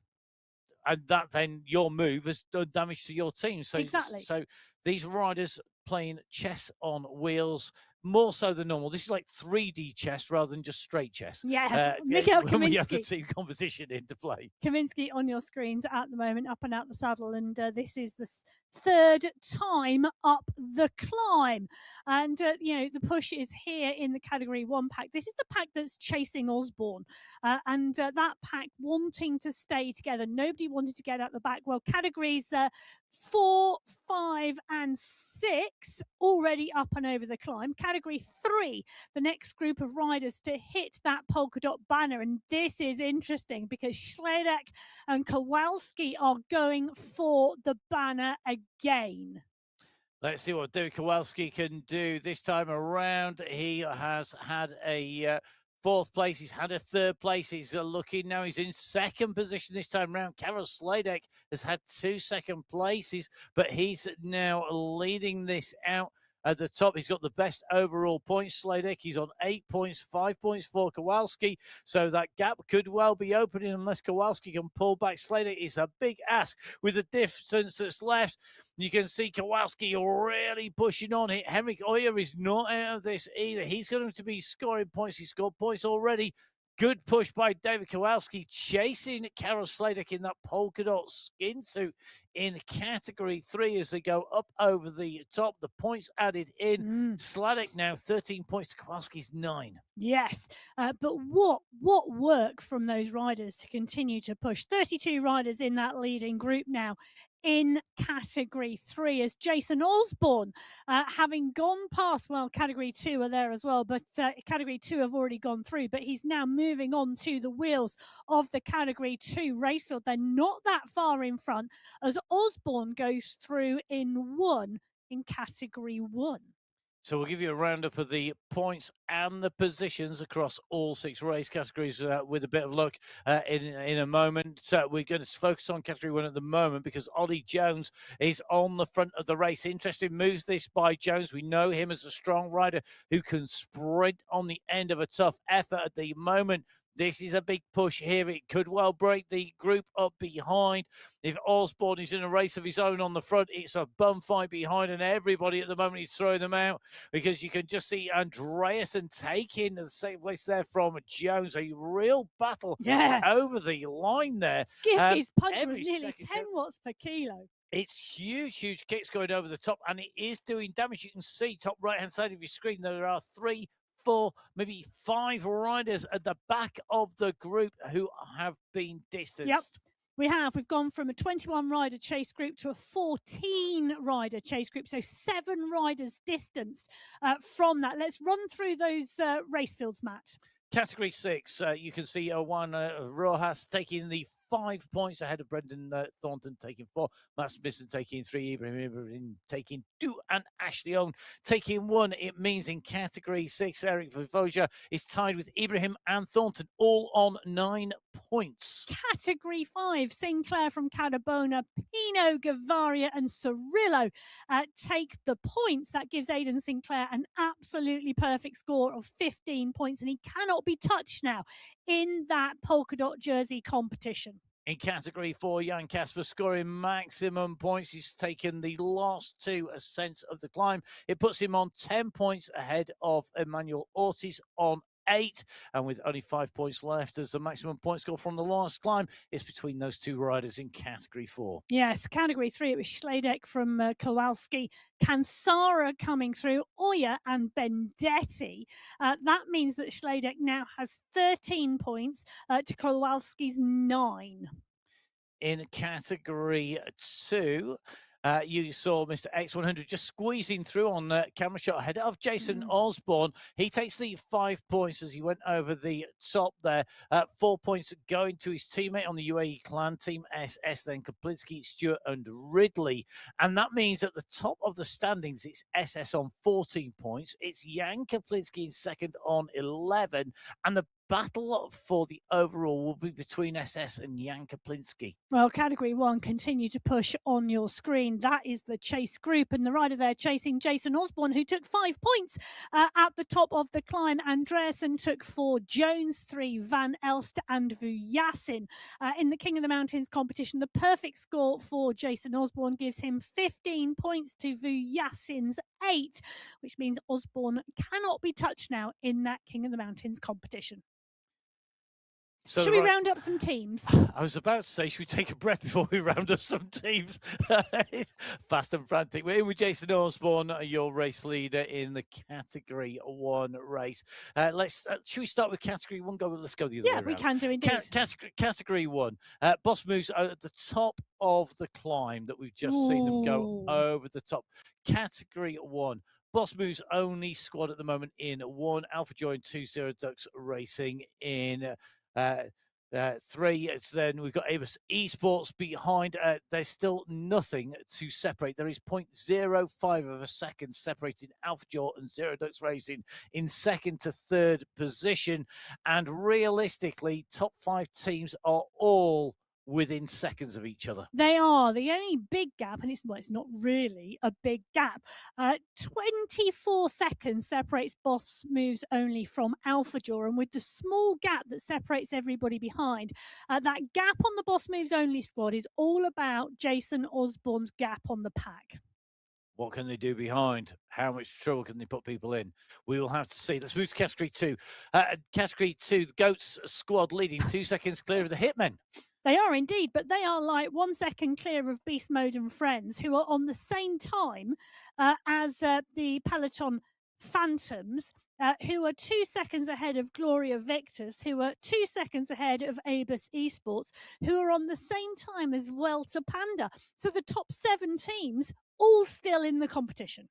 And I'm just taking a little bit of a look further down. It's 25 seconds separating the top 10. I know. It's incredible. Incredible.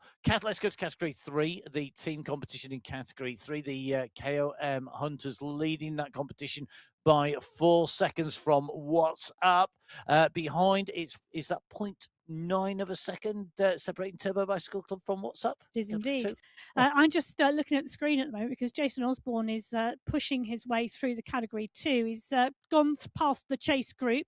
He's got Harvard Gledness on his wheel because X100 is 1 second up the road. Gledness utilising the draft of Osborne to close the gap to the lead in the Category 1 pack and is continuing to push on this short, sharp rise. They're going to go up and over the top of that as we go into the Category 4 team competition.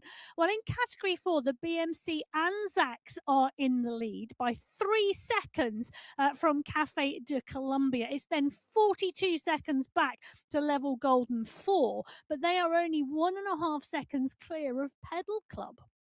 Real interesting battle. And the positions, although a little bit more spread out, I think there's still plenty of scope for movement in this last lap on the way through once we go up on to our last lap and making our way in and through in Category 4. Category 5, it is Amateur Hour who are leading out in Category 5 ahead of the Lorem Ipsum squad. That gap at the moment, 14 seconds. Yes, but can I say Henry Yeast is on your screen at the moment in Yes. what I'm soon going to start calling a retro MyWhoosh jersey. Yes, indeed. Nice. Yes, retro only because we've got another championship coming up.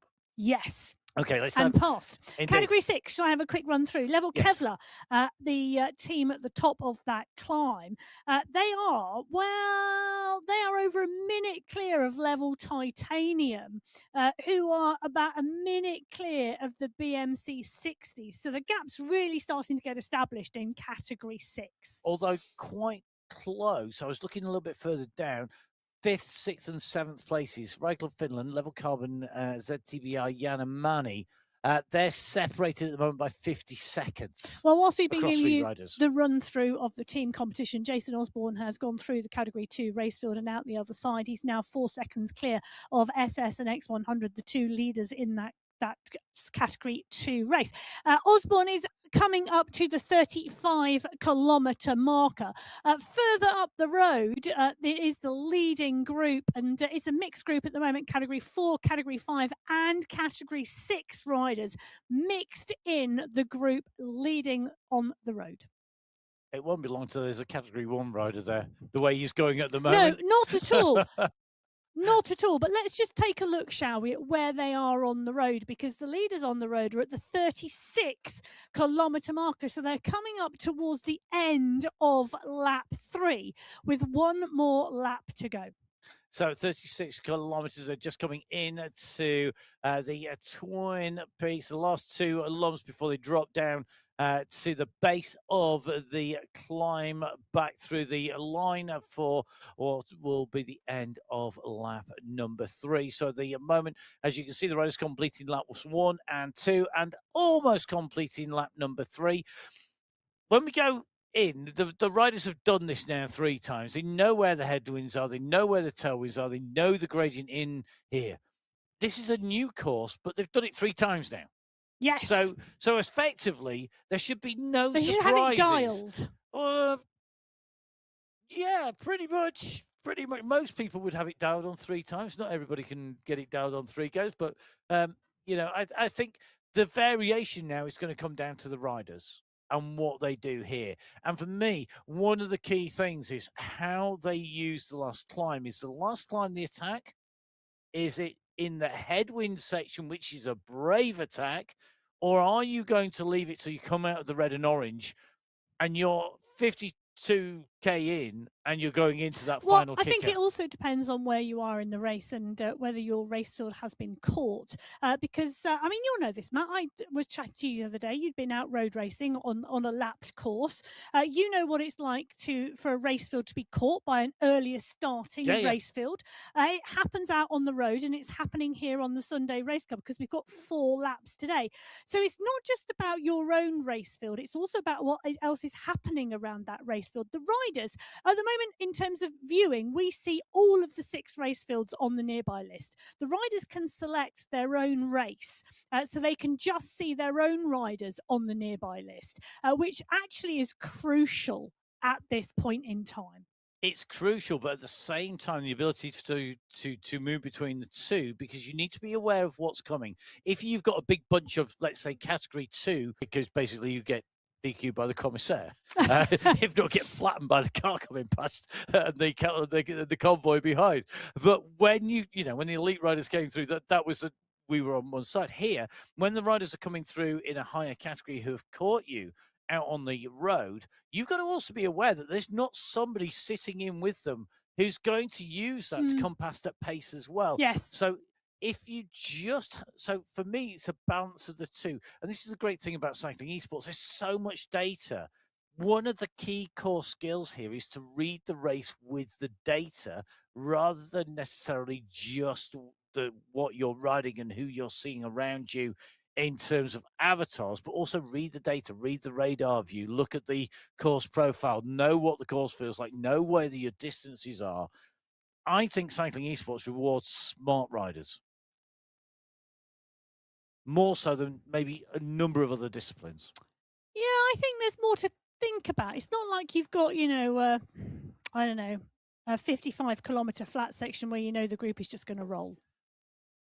Yeah, and I think particularly on a course like this, which is lats, when you've got more of these groups coming together, it's not like it's the Jebel Yace or the Jebel Hafit where it just goes climbs for 15k and effectively it's a time trial. Talking about laps, the men today are doing 4 laps of this course. In September, when the Men's World Championship road race is in Canada on the Montreal course, the elite men do 12 laps of this course that the Sunday Race Club is racing today after 112.4 kilometre lead-in, which gives them a total race distance of 273.7 kilometres with an elevation of 3,803 metres. I'm just going to let that hang a second.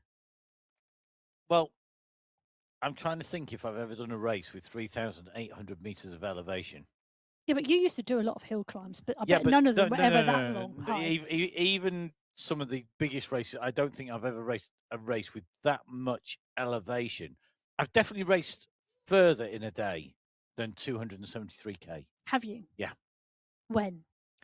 12-hour time trial. Oh, okay. And how far did you go for a 12-hour time trial? 240-something miles. Okay. I don't know what that is in kilometres. It's probably about 400 and something k.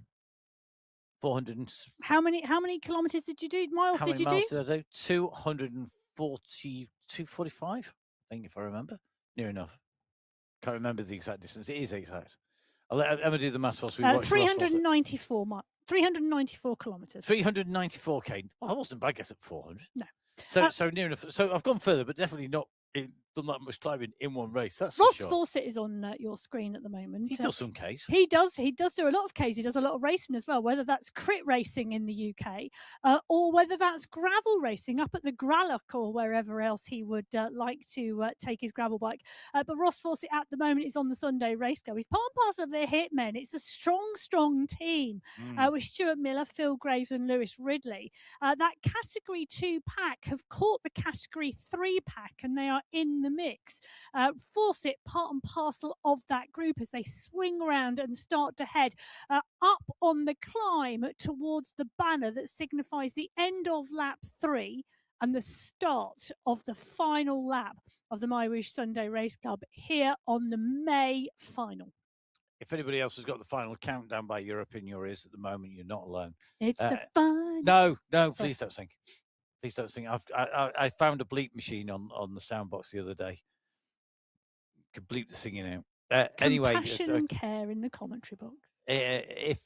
So if you have been affected by Emma's singing, there is counselling available somewhere in the world. Well, Concairn doesn't require counselling. He's up and now on the saddle. He's jumping on those pedals. He's watching the pack. He's surfing the wheels. Yeah, the Kia rider, a rider out of the saddle at the moment, looking very, very strong indeed.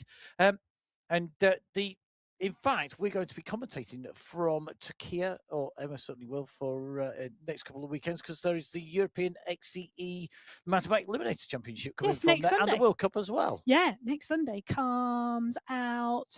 You can watch those European Championships. I think it's around 6:15, 6:30 Central European time. So that would be around 5:15, 5:30 UK British summertime. Indeed. Next Sunday. Next Sunday. Looking forward to that. And then the following weekend, the World Cup starts, and the first round of the World Cup coming from Sakarya in Turkey. Well, Jason Osborne doesn't need to do short, sharp eliminator racing. He does short, sharp esports racing, and look at the way he's carving his way through this race field. I'll tell you something, I wouldn't want to bet against him in an eliminator race. He's such a focused individual when he applies himself, and you can see the way he's ridden to the front of this race. The only man who's up there in front, Jan Kasper, at the moment. It's a matter of seconds in front. It's only going to be a matter of seconds before he gets there, I suspect. Osborne, at the moment, you can see the speed with which he went past the Category 4 riders, looking to ride himself into our race lead overall and be the first rider across the line on the first time of asking at the Road Race World Championship finishing circuit, replicated here on MyWhoosh. And don't forget, of course, there are some great worlds you could be riding on. Make sure you download the app on iOS, on Android, or, of course, on Windows. Get a ride out there. Everything from being chased by zombies to live coaching and training, right the way through our missions. Don't forget, it's the Full Gas in Swiss mission in June. The first stage of that around the capital circuit in Switzerland. So this I week. think at the moment, Jason Osborne is in for a negative split. Oh, Emma's been doing the maths. I think his second 2 laps are going to be faster than his first 2 laps. No, something Sherlock.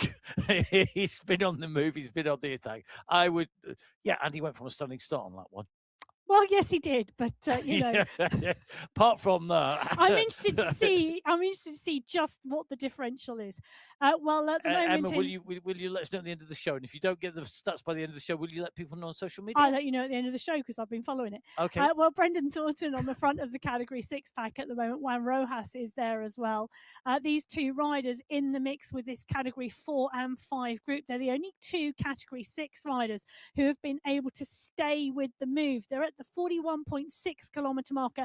They're punching onto the climb, heading towards the top of the categorised climb for the final time on the Sunday Race Club today here in Montreal, Canada. The push is on. Thornton and Rojas in the Category 6 are not in the climbing competition. They have not picked. Oh, actually, yes, Brendan Thornton has. one. No, that's true. Actually, Brendan Thornton has, and Juan Rojas has. Yeah. They're a little bit further down my list than right at the top. But Thornton, if he takes 5 points or even 4 points, he will win the polka dot competition. Pavoja, Ibrahim and Thornton tied at 9 points. Rojas is on 5 points at the moment. He could eclipse the others if none of those score points at the top of this climbing category. But it can't take 6. the win, because if Thornton gets 4 points and Rojas 5 points, Thornton will still take the overall competition. Yes, if anybody else scores points but Rojas basically above him, he's in trouble. Category 5 being led by Aidan Sinclair. You can see at the moment we're in with Carol Sledick in Category 3, who's the leader from David Kowalski at the moment by 4 points. So he's looking to make sure that he keeps that his. In Category 2, the polka dot jersey with SS, and in Category 4 with Jan Kasper. All these groups together on the roads. Category 6, 5, 4, 3 and 2 all coming through. The leader over the top, though, Jan Kasper in Category 4 goes through. He's taken the climb checkpoint and climbed 2, 3 and 4 and still has 12 seconds lead on Juan Restrepo. Yes, he does. Jason Osborne has also gone over the top. So has X100 SS, Jan Kaplinski and Mitchell Stewart in Category 2. So all the riders now coming through thick and fast. But Jason Osborne is at the head of the race, continuing to tap that rhythm at around 6.5 watts per kilo. Jan Kasper, Category 4, leading that competition. But now let's just take a look through some of the results. So let's give you the points first of all for Category 2. That's on our screen. So Mr. X100 scoring 5 points, taking the win. But it's SS who takes the overall title, scoring 4 points on that climb. 33 riders still in the leading group in contention in Category 2. So the UAE climb team in category 2 having a good day at the office on the climbs today with X100 and SS in there. The Hitmen now leading the team competition. Okay, let's go to category 3. You can see David Kowalski scored maximum points on the way through there, but Karol Sladek taking 3rd place and 3 points means that Sladek is 2 points clear of Kowalski, those 2 clear of everybody else. They are indeed. In the team competition, the What's Up squad are 14 seconds clear of the KOM Hunters, and that category 3 pack, 16 riders deep. Category 4, Matt? Jan Kasper taking away a clear win, 15 points to the nearest challenger, which is Ortiz. Well, it is indeed. In that team competition, Cafe de Colombia now rise to the top, but they're only 3 seconds clear of the BMC Anzacs. In category 5, Aidan Sinclair made it 4 wins, maximum score 20 points, not quite double the point score of Pino, who was in 2nd place with 12 points. The Category 5 pack has been absolutely ripped apart. 3 riders clear, 15 seconds, 3 riders, and then it's 1s and 2s behind. In the team competition, the only team to put all 3 riders over the top at the moment is Amateur Hour. Okay, let's go across to category 1, which is the last category. Jason Osborne, we saw go over the top ahead of everybody else. Skierski, Andreasen, Jones and Paradines was the order that the riders came in and through the line. Now, it doesn't take a mathematical genius to work out that Jason Osborne taking a perfect score means that he's won 4 lots of 5 points, giving him 20 behind him. Vajasin and Andreasen both on 8 points apiece. And it's interesting now because Jason Osborne is 48 seconds clear of Skierski, Andreasen and Jones. They are 13 seconds clear of a group of 8 riders. So it is starting to split up, and this is now messing. This is playing with the team competition because Zero Ducks Racing is currently at the head of the table. They're about 16 seconds clear of Alpha Jaw, who are 25 seconds clear of Abus Esports. Boss Moves Only are 15 seconds behind 3rd place at the moment, even with Osborne out in the lead. Jason Osborne needs to find another gear, take it from the 12 and put it down into the 11 sprocket quick if he wants to take that team winning, because he needs to take more time back in category 1. So those are where we're at the end of the climb of the Chameleon Hood climb, the climb that we've done 4 times on the way over. All the results on MyWhoosh.com at the moment are unofficial. Don't forget, they'll get that official stamp of approval when all of the verifications and testing has been done. Don't forget, of course, you can get lots more detail on MyWhooshinfo.com as we drop in with just some of our riders here across a multitude of categories here. Then the racing, Stefan van Elst at the moment, dead centre on your screen. You can just see. I'm loving. The Rick Van Erck has become Mikhail Kaminsky. He's now 2nd in the world. Has he? Yes. We've just he's on twice. Yes. Okay. It's all right. I was focused in the centre of the screen. Small duplicate error, but it does make for a giggle. Jason Osborne on the left-hand side of your screen. He's leading the charge at the moment. He's leading category 1. He's leading on the road overall at the 46.5 kilometre marker. There's a big push going on behind in that category 1 race because Pavel Skierski is breaking away. He's breaking away from Bjorn Andreasen and Ollie Jones. Those were the 3 riders who were together at the top of the climb, and it's Skierski who is moving to 2nd place and clear of the rest. He's doing a great job, isn't he? Yes. He's a punchy rider and he's a brave rider, and it is one of the riders who I thought could go well today. But I reckon there's such a big pack behind. He's at 46.3 kilometres. He's going into the headwind on this climb now. And this is dangerous territory for trying to make a lone breakaway, because look at the size of the group. It's multi-mix, that group behind. It's got category 2 riders, category 4 riders, category 1 riders in it, and Skierski is trying to go clear. What a move. Can he make it stick? Will it be the result he wants when he gets to the end of this race? You're going to have to stay with us to find out. Quick reminder for you, total race distance today, 53. 0.5 kilometres. That's where our checkpoint goes, our finish line, where the riders will be pulling on the yellow skin suit as they come across the line, or their avatars will, as they come through. It's an instantaneous process, faster than Superman in the phone box.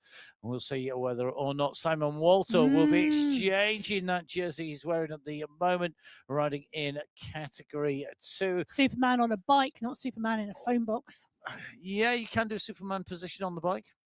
Can be done. It comes as 2 different positions, actually, called Superman position. There's the one as taken by Chris Boardman, time trialing, with the arms out in front, which has been banned, or with your feet out behind when you're celebrating your win. Well, neither of which work on Tom Pickle. Anyway, riders pushing on the front here of the category 2 pack, riding on and pushing through. Tord Allenjung, the rider we're in with at the moment, you can see him in the pack.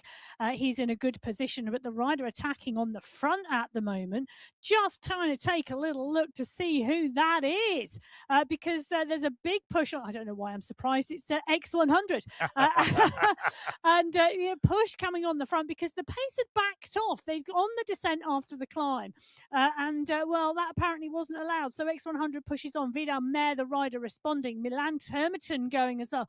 Termerton riding strongly at the moment too.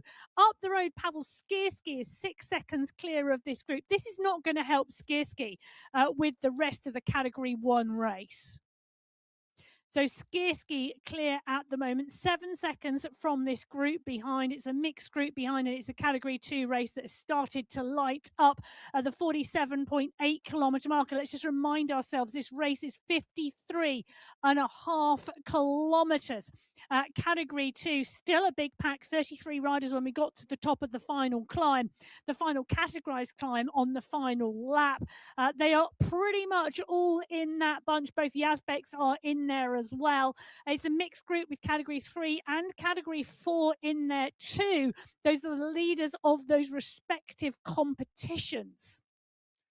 Let's see what they do here. Very interesting to see just how focused both Gagne and Yazbek are on the bike there. That view into their pain cave, very similar in terms of looking, just seeing where they're at.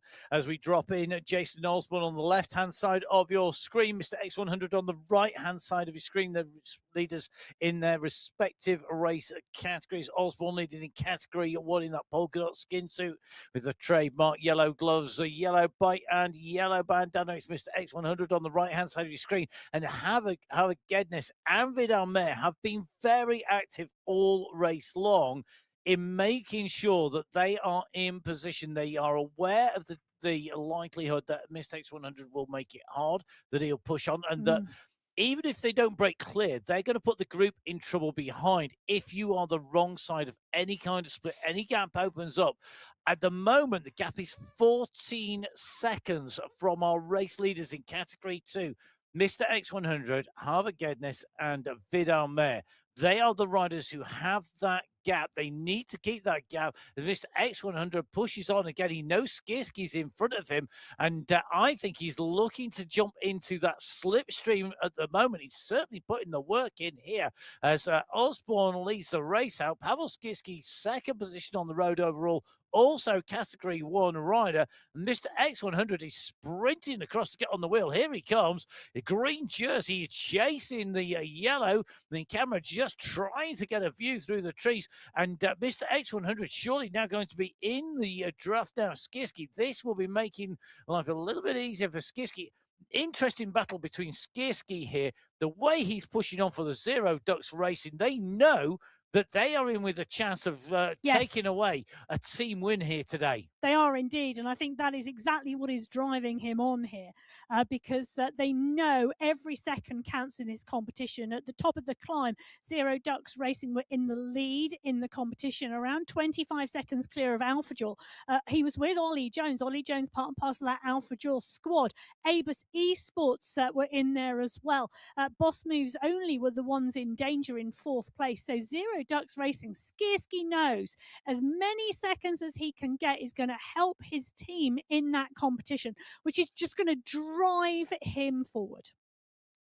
So Mr. X100 on to the wheel of Skierski here, the rider in the green leading the Category 2 race. You can see the Category 2 list on the right-hand side, just showing you your Category 2 riders at the moment in terms of their positions. Mistakes 100 leading, 10-second gap back to Mayer and Gednes, 20 to Kaplinski. And are we going to see a win here by Mr. X100? I mean, it'd be very interesting to see if he could do that here today. He's going to start the descent. So he's about to start the descent towards the finish line. And then there's that final kicker. It's a downhill run all the way to that point. So he's putting himself in a strong position. Mr. X100, 213 races on MyWhoosh, 9 wins. Can today be his 10th win on the Sunday Race Club? We'll have to wait and see. Jason Osborne, meanwhile, top left-hand side of your screen, leading the Category 1 race. Yes, he is indeed. Pavel Skierski in 2. And Skierski's now got a great gap on the chase group, but Don, Van Els, Pedersen, Knudsen, Andreasen are all in that chase group. And at the moment, it looks like in Category 1, it's going to be a big sprint for 3rd place today. Jason Osborne at the 51.5 kilometre marker. He's got 2K now left of this race today. So riders making the way towards our race finish. The time is ticking, the clock is ticking, the distance to go is ticking away slowly but surely. They're on the way down these descents. They're running down in towards our final section of climbing. It's the first part of the climb to the top of the Chameleon Hood. It's a climb up to our finish line. Remember, when you go up that slope, it's steep, it's sharp, it's nasty, but then it rolls off over the top into a slight downhill to the line.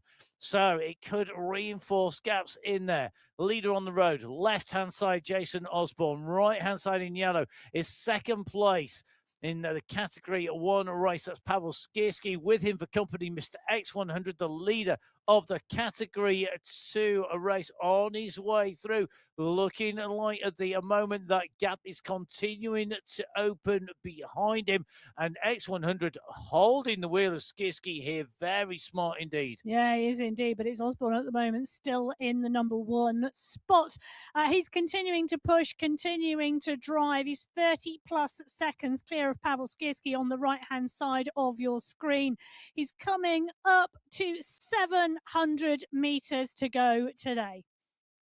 So Jason Osborne does what he does best. He's led this out. He's gone hard. He broke the rest of the group. This is maybe not the kind of gap that we would have expected. We maybe would have expected to see a bigger time gap from him to the rest of this race field, given how far out he went, given how long this race and how tough this race has been.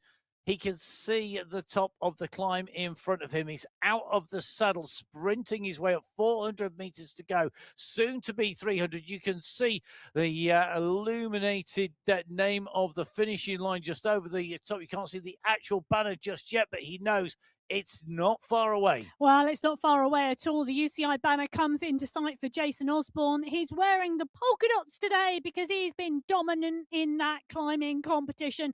He's been dominant overall. He went at around the 60-minute to go mark today. 75 minutes of racing under his belt on the MyWhoosh Sunday Race Club. It's the May final, and Jason Osborne, the world champion, takes the win today in Category 1.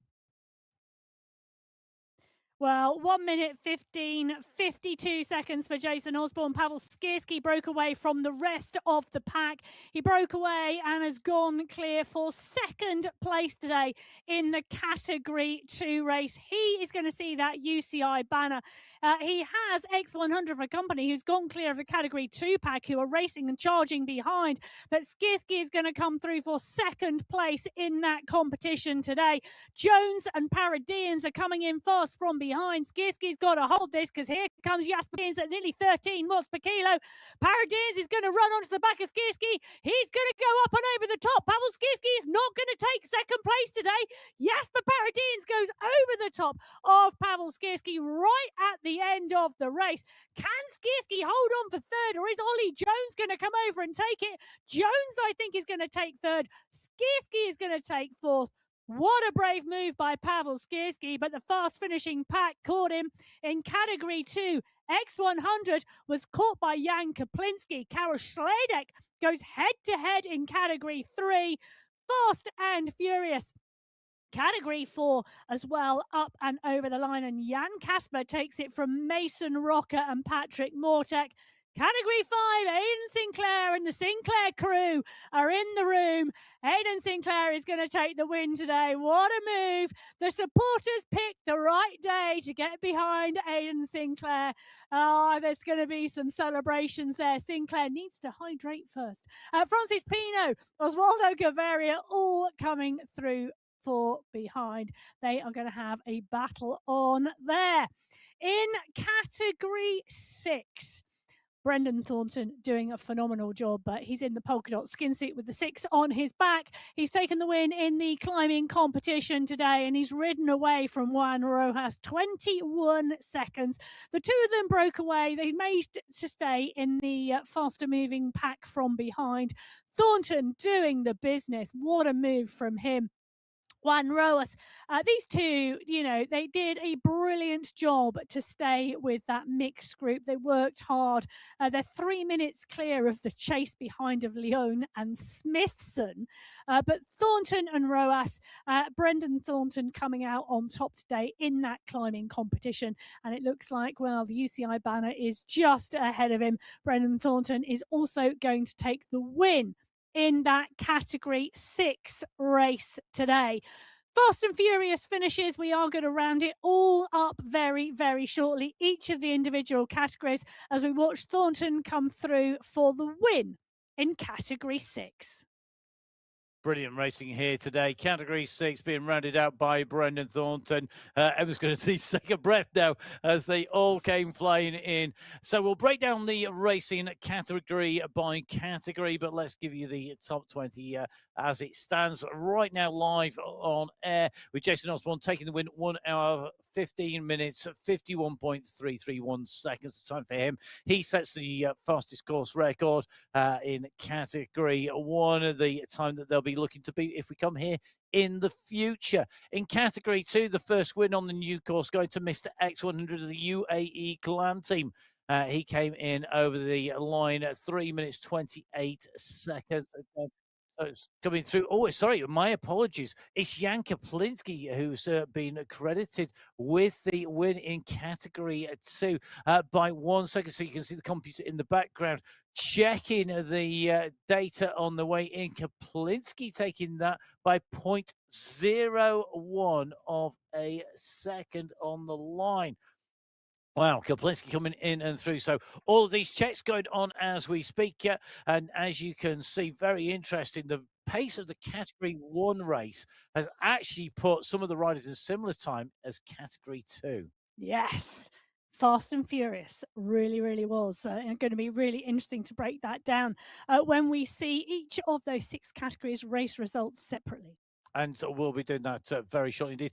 First of all, Emma, men's race, 4 laps, Montreal. Success for you. I think it ticked all the boxes for me. Exciting, fast racing, action, big changes, surprises at the finish. Yes, it really, really was. And fantastic to see those the chase groups closing down those lone breakaways and how much time you had to establish and how much effort you had to put in to go clear on that final lap during that headwind section. And then the group's able to utilize that long descent on the run into the finish line to close that gap back down and then punch on the climb to come past. It was fabulous racing, and Montreal has not disappointed. Definitely not. Let's run through our categories 1 to 6 and give you those splits as they stand at the moment. So Jason Osborne taking away the race win from Emma's tip. Jesper Paradians did say that he was likely to go well here, I think, Emma, and a number of riders that you tipped inside the top 10. Ruben Dont making the inside of the top 10.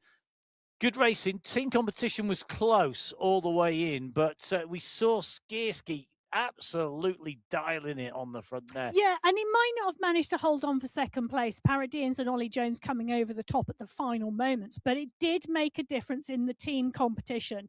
He's led that team into the win today, and they take that win by, well, over 30 seconds from Alpha Jaw.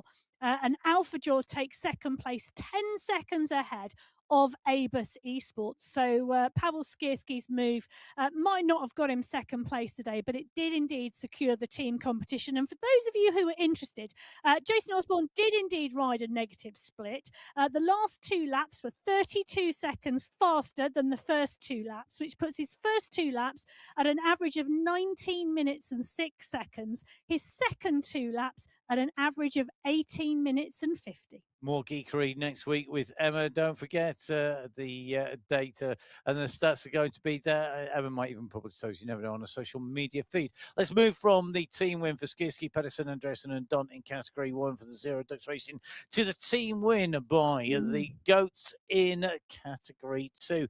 The win going to Vidal Mayer, David Nitko, Jeffrey Miller, Khan and Bert Kahan, all part of that Goats team. 4 seconds.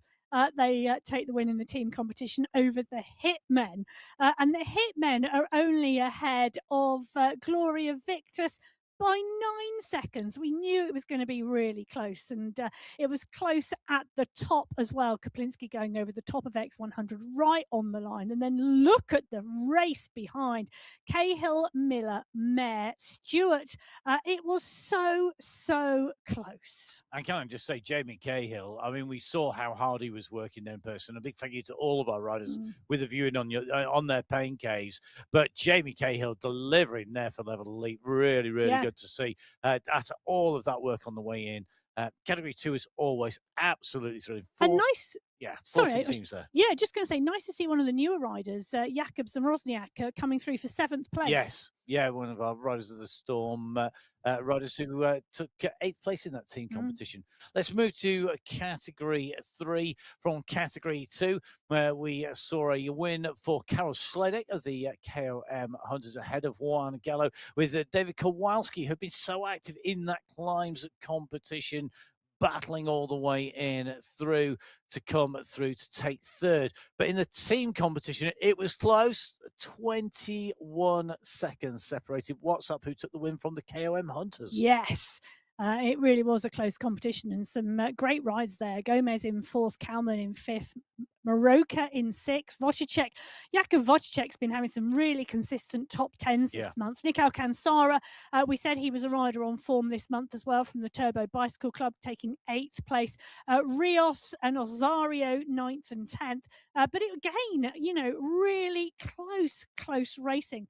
In the Category 3 race. Yeah, all about where their 3rd counters finished. What's up with 2nd, 3rd and 12th. KOM Hunters 1st, 6th and 13th. Let's move to Category 4, where Jan Kasper, we saw riding clear, absolutely dominating in terms of the climbs competition. Mason Rucker, though, coming in at the finish. Really, the way these bunches closed down towards the end, very strong. And we know Mason Rucker is a great sprinter coming through, taking 2nd place for Peak Power Racing. He led his team, Peak Power Racing, to 5th position overall, with the win going to Cafe de Colombia, Juan Restrepo, Frank Flores, Jose Rodriguez, Daniel Largo and Dominique Bergen. Yeah, and it just shows you, doesn't it? Cafe de Colombia, Restrepo finishing in 6th place, leading them home. Flores in 17th, Rodriguez in 19th. But because of the pack and how close the Category 4 riders were all together, those time gaps didn't make so much of a difference. So you must never be concerned about where you are. If you're in 17th place, you could still be racing for the team category win. And that's exactly what's happened in Cafe Colombia today. It's the same in Category 5 as well as Category 4. When you take a look at the individual riders, we've got Aidan Sinclair coming in 1, Francis Pino in 2. That's Amateur Hour and Lauren Itzum, and they are actually the 1 and 2 in the team competition. So Amateur Hour taking the win with Sinclair, Gaviria and Schill in 1st, 3rd and 14th place. Lauren Itzum taking 2nd, Pino, Cirillo and Norovin, and they came in 2nd, 5th and 16th. Yes, 8 seconds separate. Actually, no, it's not, isn't it? It's actually quite 2 minutes for separating those two teams. And I need to put my well, maybe I need to get my eyes tested. The gap was in the 3rd counter, wasn't it? The gap was in the 3rd counter, and it is, that is often what it comes down to. Either your first rider going off the front and getting a big enough gap, or your 3rd counter being close enough to your 2nd counter. And often we do see team tactics of trying to keep riders together. So the aim of the team is to keep riders together as a group, and then to get that small group of riders as close to the front of the pack as possible. And it can be a matter of seconds, only 3 seconds separating third and fourth place in the team competition in Category 5. In Category 6, it was close at the top. And when we say close, we mean close. Level Titanium with Matt Smithson, their highest counter, coming in third place, take the team win from the BMC 60s squad by 4 seconds. Yes, I was just doing that, looking at that. I was thinking, just double checking it wow! wasn't anything over 4 seconds. And this is really interesting, isn't it? Because in the team Yeah. competition in Category 6, coming over the line, it was one rider at a time, and you can see that from the finish times. And this is actually really interesting. So Smithson in third, Mamba in 12th, Cruz in 18th, that time coming together to be only 4 seconds different to the BMC 60s, with Gonzalez in 5th, Gacek in 11th, and Montoya in 15th. So the team competition in Category 6 won by Level Titanium by 4 seconds. Well, I can say that as Level Kevlar finished their third rider. Oh. So these results are live. Vejvoda has just come over the line in 20th place, and actually Level Kevlar take it.